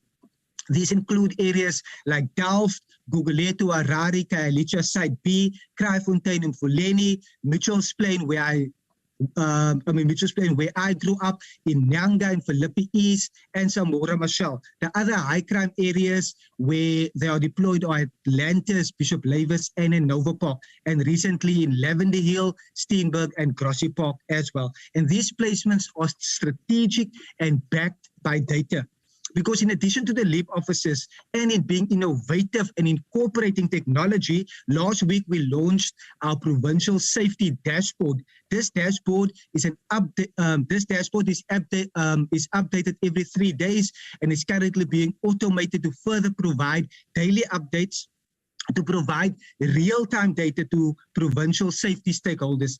And Chairperson, this is significant as the dashboard, such as the one that we have launched last week, is that we are able to use a data-led approach and an evidence law in terms of our data-led approach and evidence-based deployments here in the Western Cape, while also guiding us in terms of our violence prevention interventions. This means that we are able to direct LEAP officers into areas in conjunction with the South African Police to places and spaces where they are most needed. And Chairperson, this is on the ground in a province, in a municipality, effectively deployment of law enforcement, as we know what our needs are.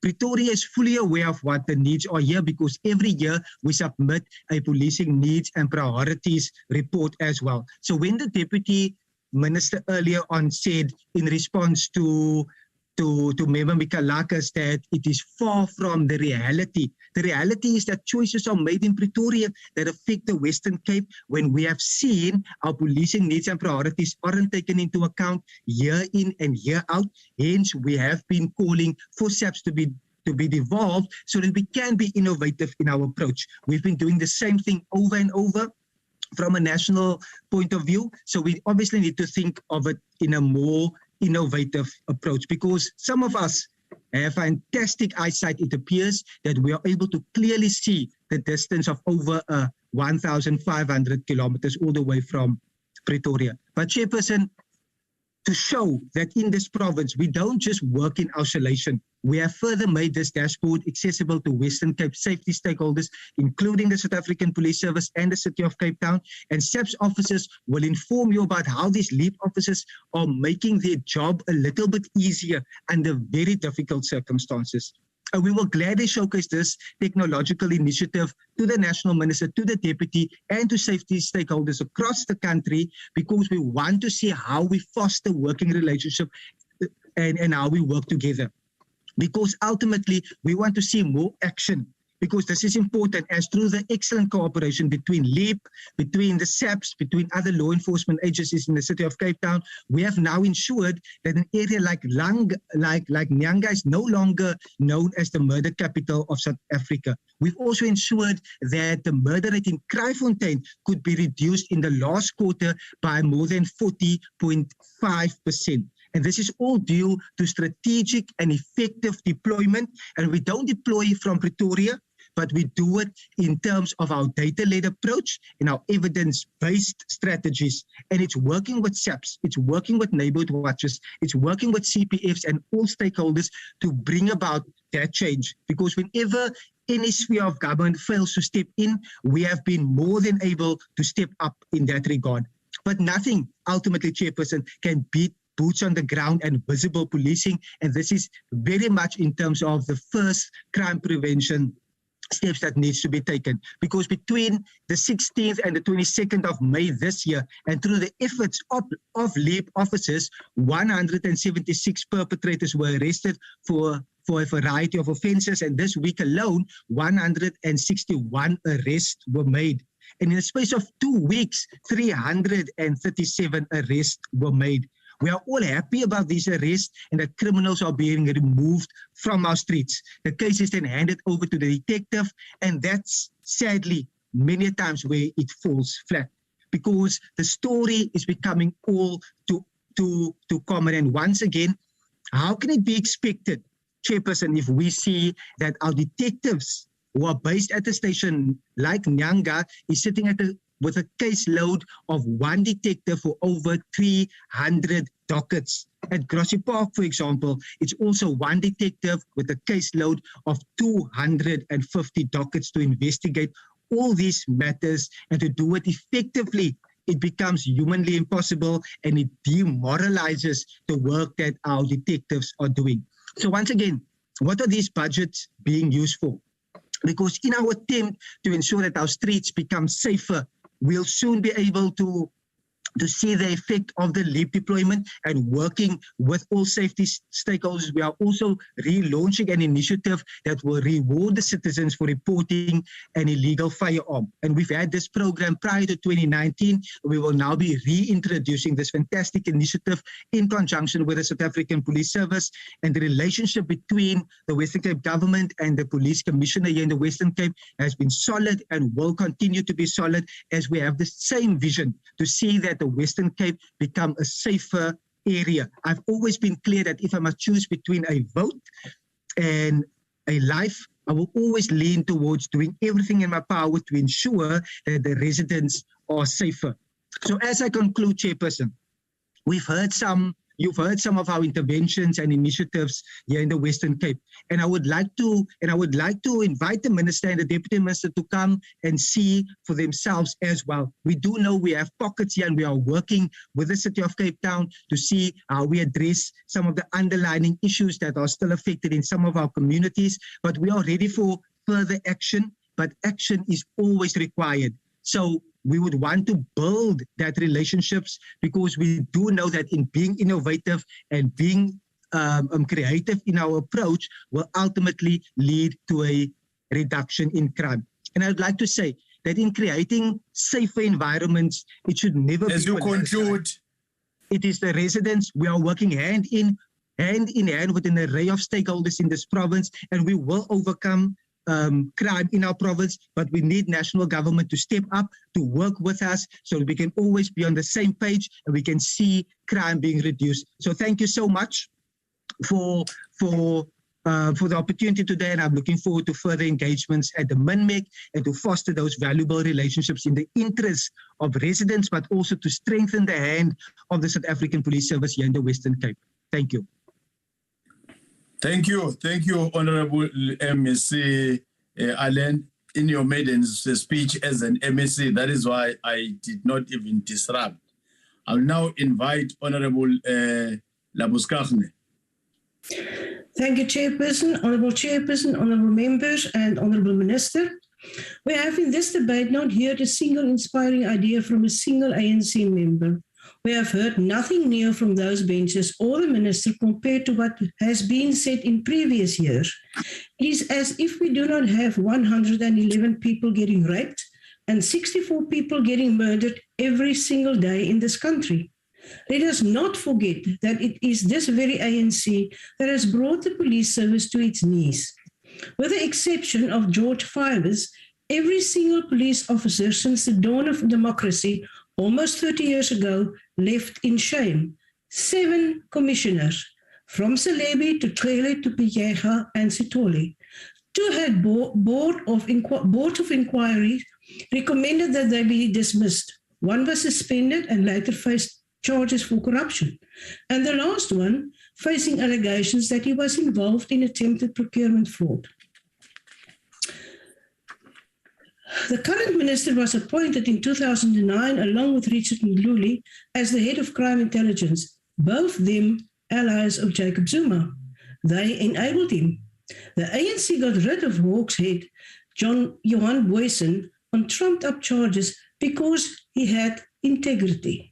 Then Minister Chele, as the Commissioner of Police, got investigated by Thuli Madonsela for 1.7 billion procurement irregularities on building leases for the SAPs. He was fired, not because he was corrupt, but because Zuma believed he was plotting against him. Despite the Public Protector's report, he left keeping the title of general to this very day. A self-important man who, unlike Churchill, fought Nazis on the beaches of Normandy, picked fights with ordinary families on the beaches of Clifton.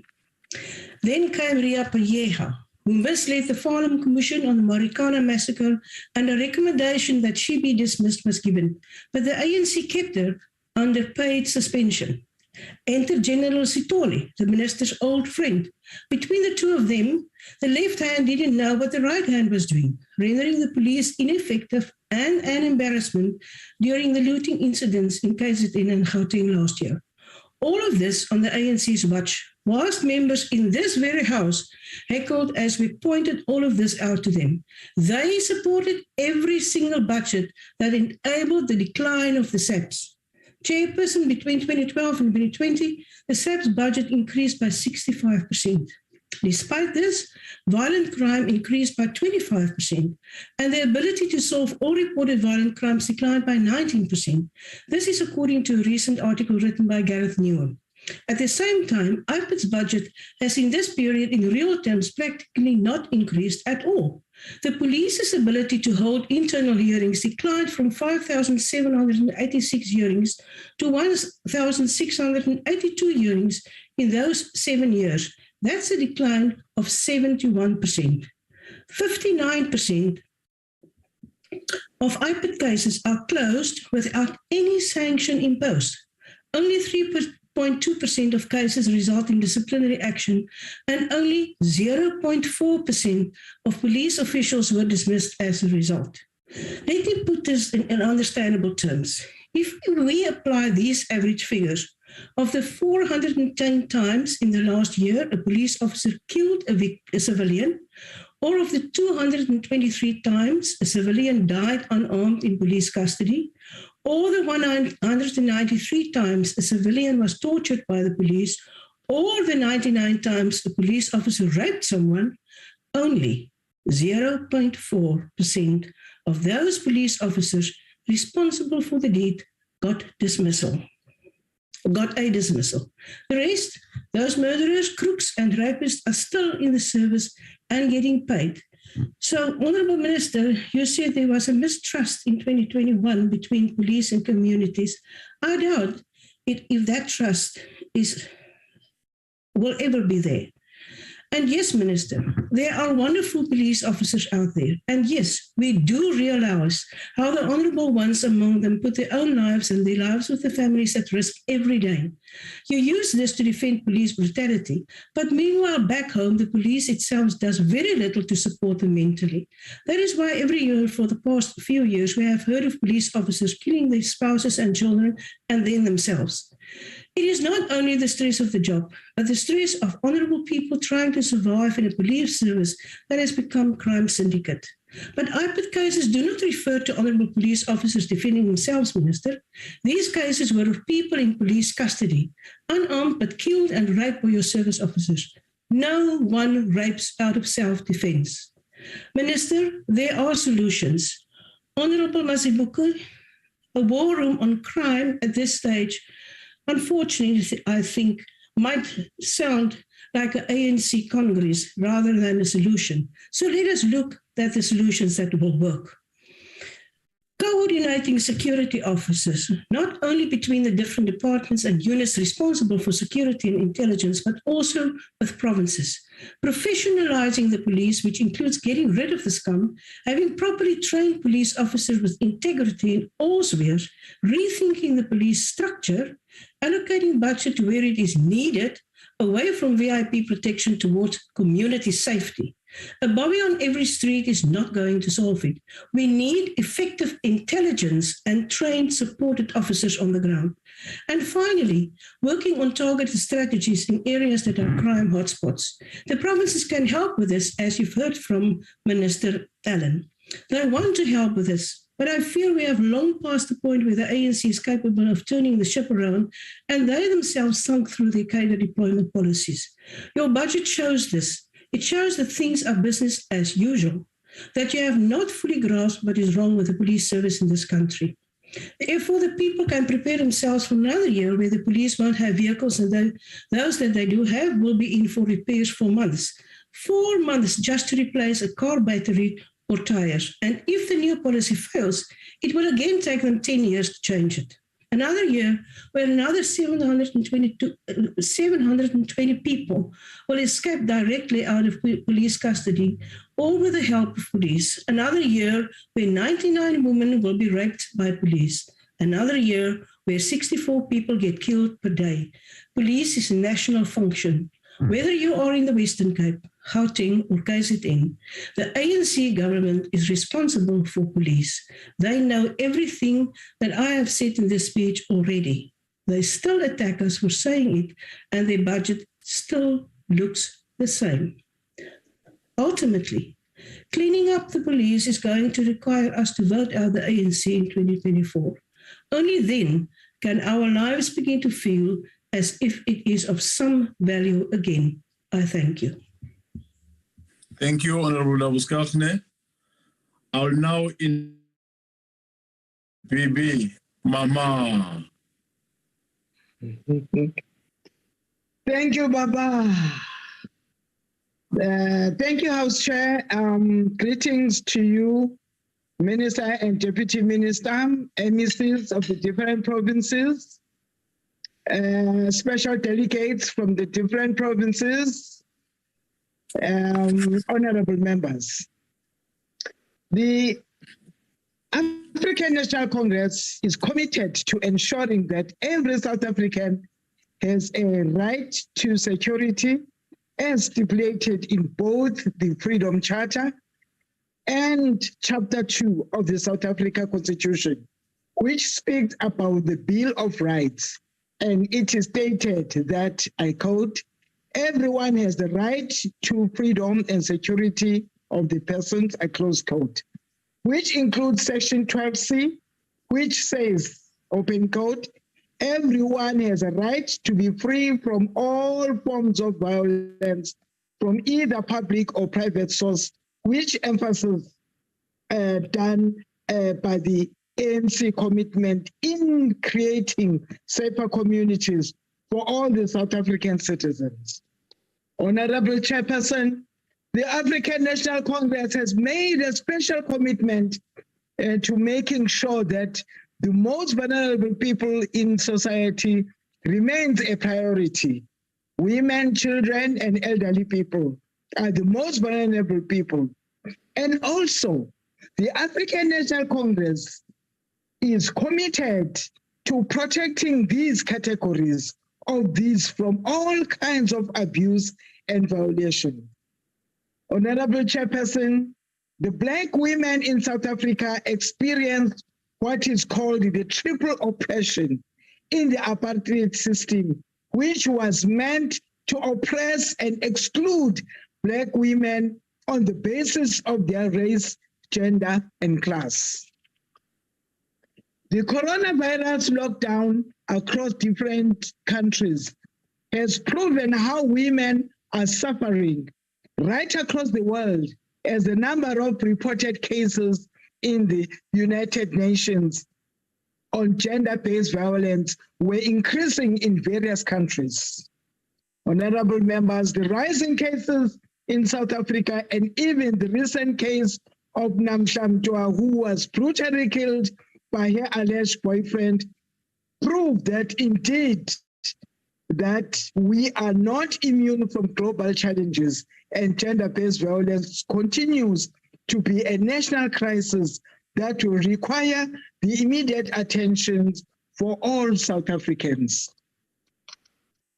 The African National Congress is committed again to liberating Black people in general and the African people in particular. The African National Congress is prepared to change the structural system that was created by the apartheid regime to oppress women, and also the African National Congress is also committed to liberating women from all forms of exclusion and oppression. The fight against gender-based violence will require different stakeholders to come on board, like civil societies, faith-based organizations, and the police must work together to combat this pandemic.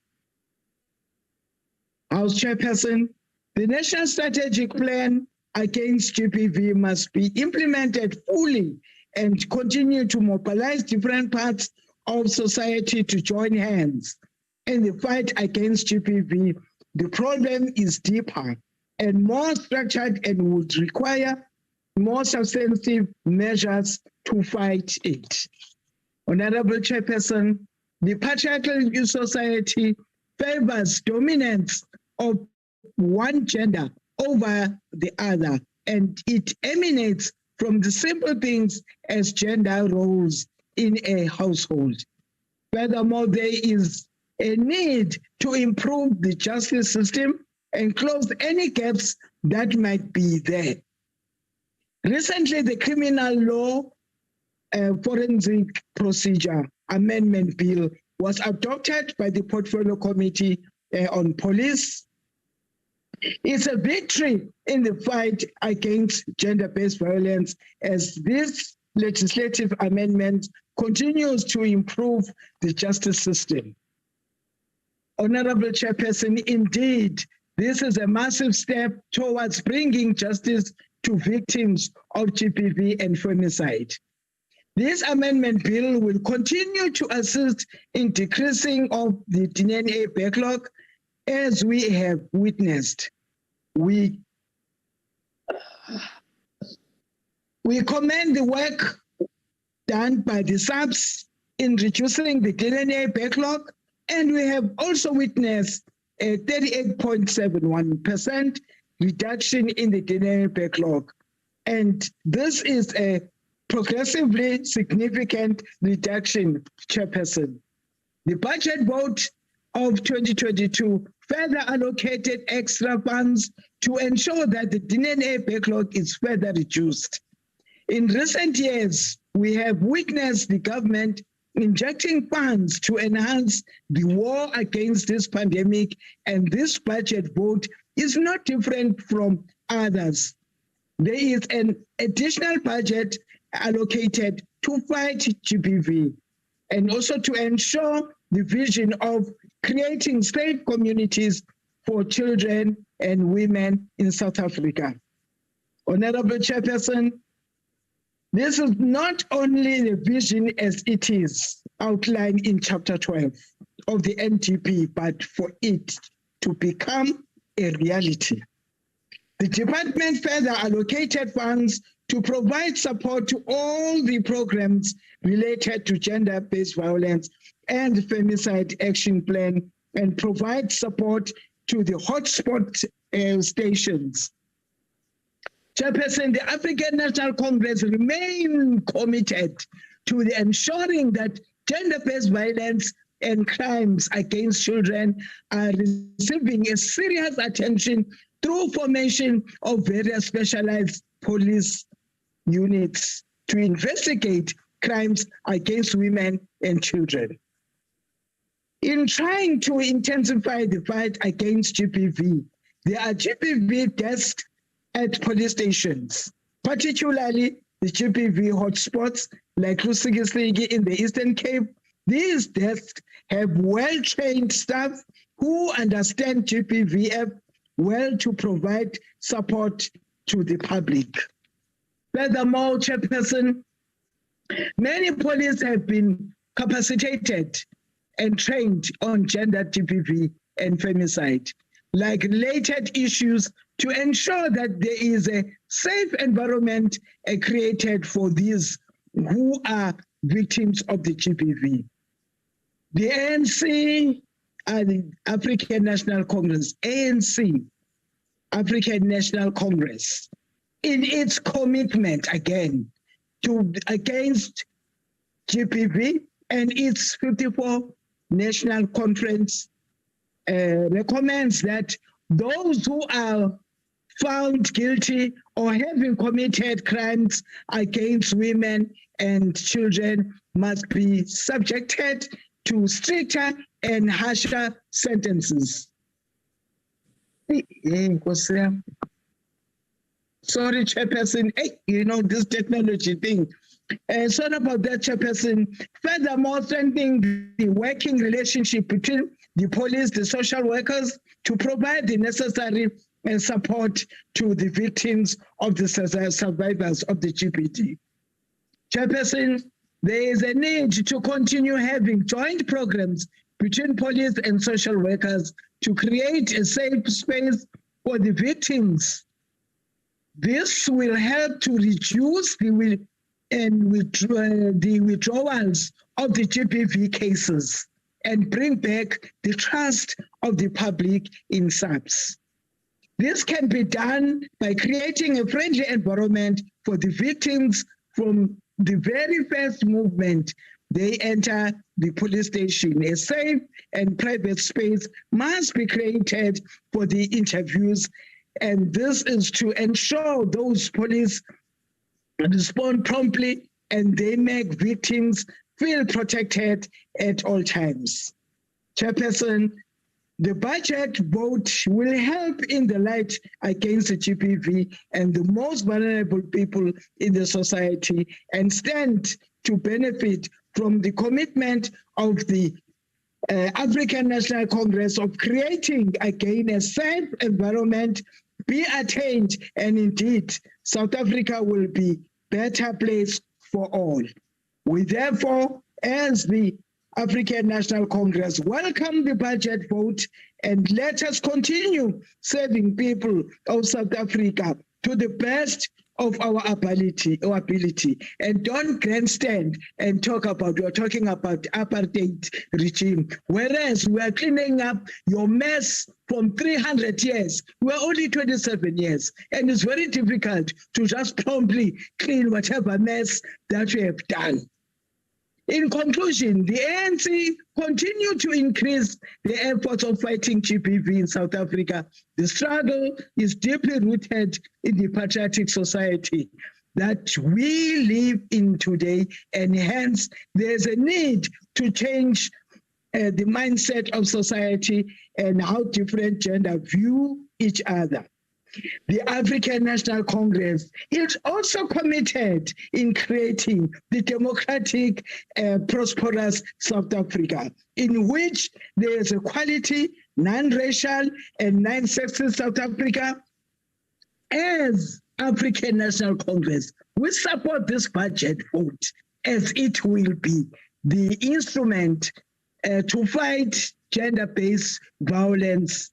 This budget vote will benefit all South Africans, in particular to the poor and working. Sihlalo sami wendlu kuyangimangaza mina uma ama-opposition parties azothi awayeseki le budget, ngoba bakhalaza ngokuthi futhi istaff asikho, akwenziwa lutho, babhizi nomagaye shaka, kanti umagaye uklina yonke imesi yabo abayenza ngesikhathi sobandlululo. Phambili magaye siyayisapotha nilokuzana yakho ivote yakho yomnyango wakho, niqhubeke nozakwenu. I thank you, Chairperson. Ngiyabonga kakhulu sihlalo wosuku. Yebo. Thank you, Mama. Thank you, Honorable Mama. I will now invite the Honorable Minister of Police, Honorable Kelly. General. Ngiyabonga Sihlalo. Sihlalo, ngicela ukukhuza ilungu elihloniphekile uMekalakisi ukuthi akahlukane nokugconekela kumina. Yena mayinenkinga ngalezi zinto ayishoyo, uyazi ukuthi kufanele aye kwi-constitution, ucela akanalutho ngokwehliswa kwamandla amaphoyisa kuma-province, into ye-constitution. Okwesibili, angiyena umfana wakhe mina, angiyena ugarden boy wakhe othi angihambe ngiye enkantolo. Uma efuna ukuya enkantolo ayokhuluma ngalezi zinto akaye enkantolo, ngi-right mina, si-right ngendlela esisebenza ngayo. Inkinga zakhe angazenzi inkinga zethu. Honorable MEC Allen forgets to tell the country that 2019, the last time of the intake, there were 5,000 police that were taken in South Africa. 1,200 of them went to Western Cape. The whole country shed only 3,800. I don't know why he forgets that.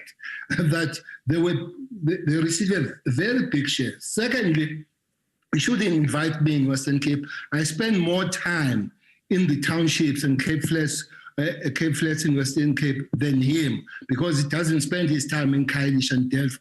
He learns that in geography.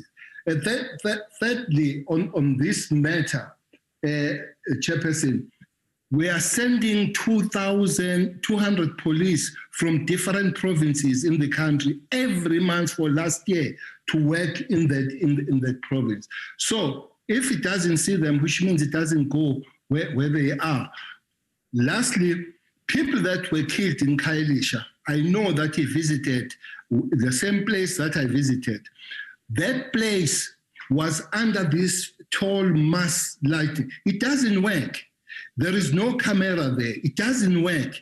He must go and fix those things. And on that point, he has given money for everybody in the Cape Flats of cameras except Khayelitsha. So I'm prepared to come down, sit down, and just talk these things and fix them. And he must stop telling people things that do not exist. Chairperson, we are very much happy with the support we have received.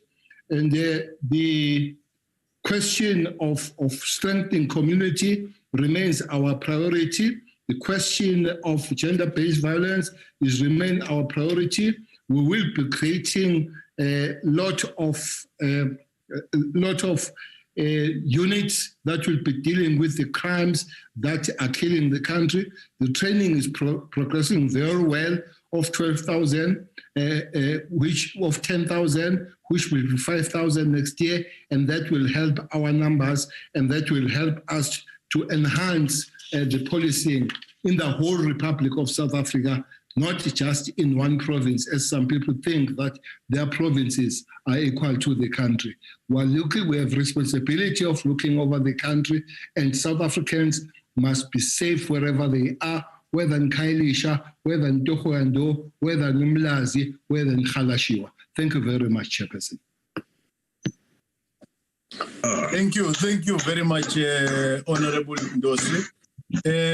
Colleagues, that concludes the debate. Allow me to take this opportunity to thank Minister Cele, Deputy Minister Matale, special delegates, permanent delegates for being available for this very important debate.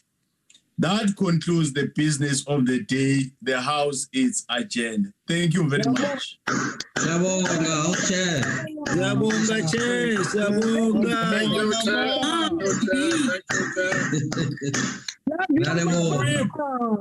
General. Thank you, General and Deputy Minister. Thank you so much. Thank you, House Chair. Thank you, KZN. Thank you, KZN special delegates.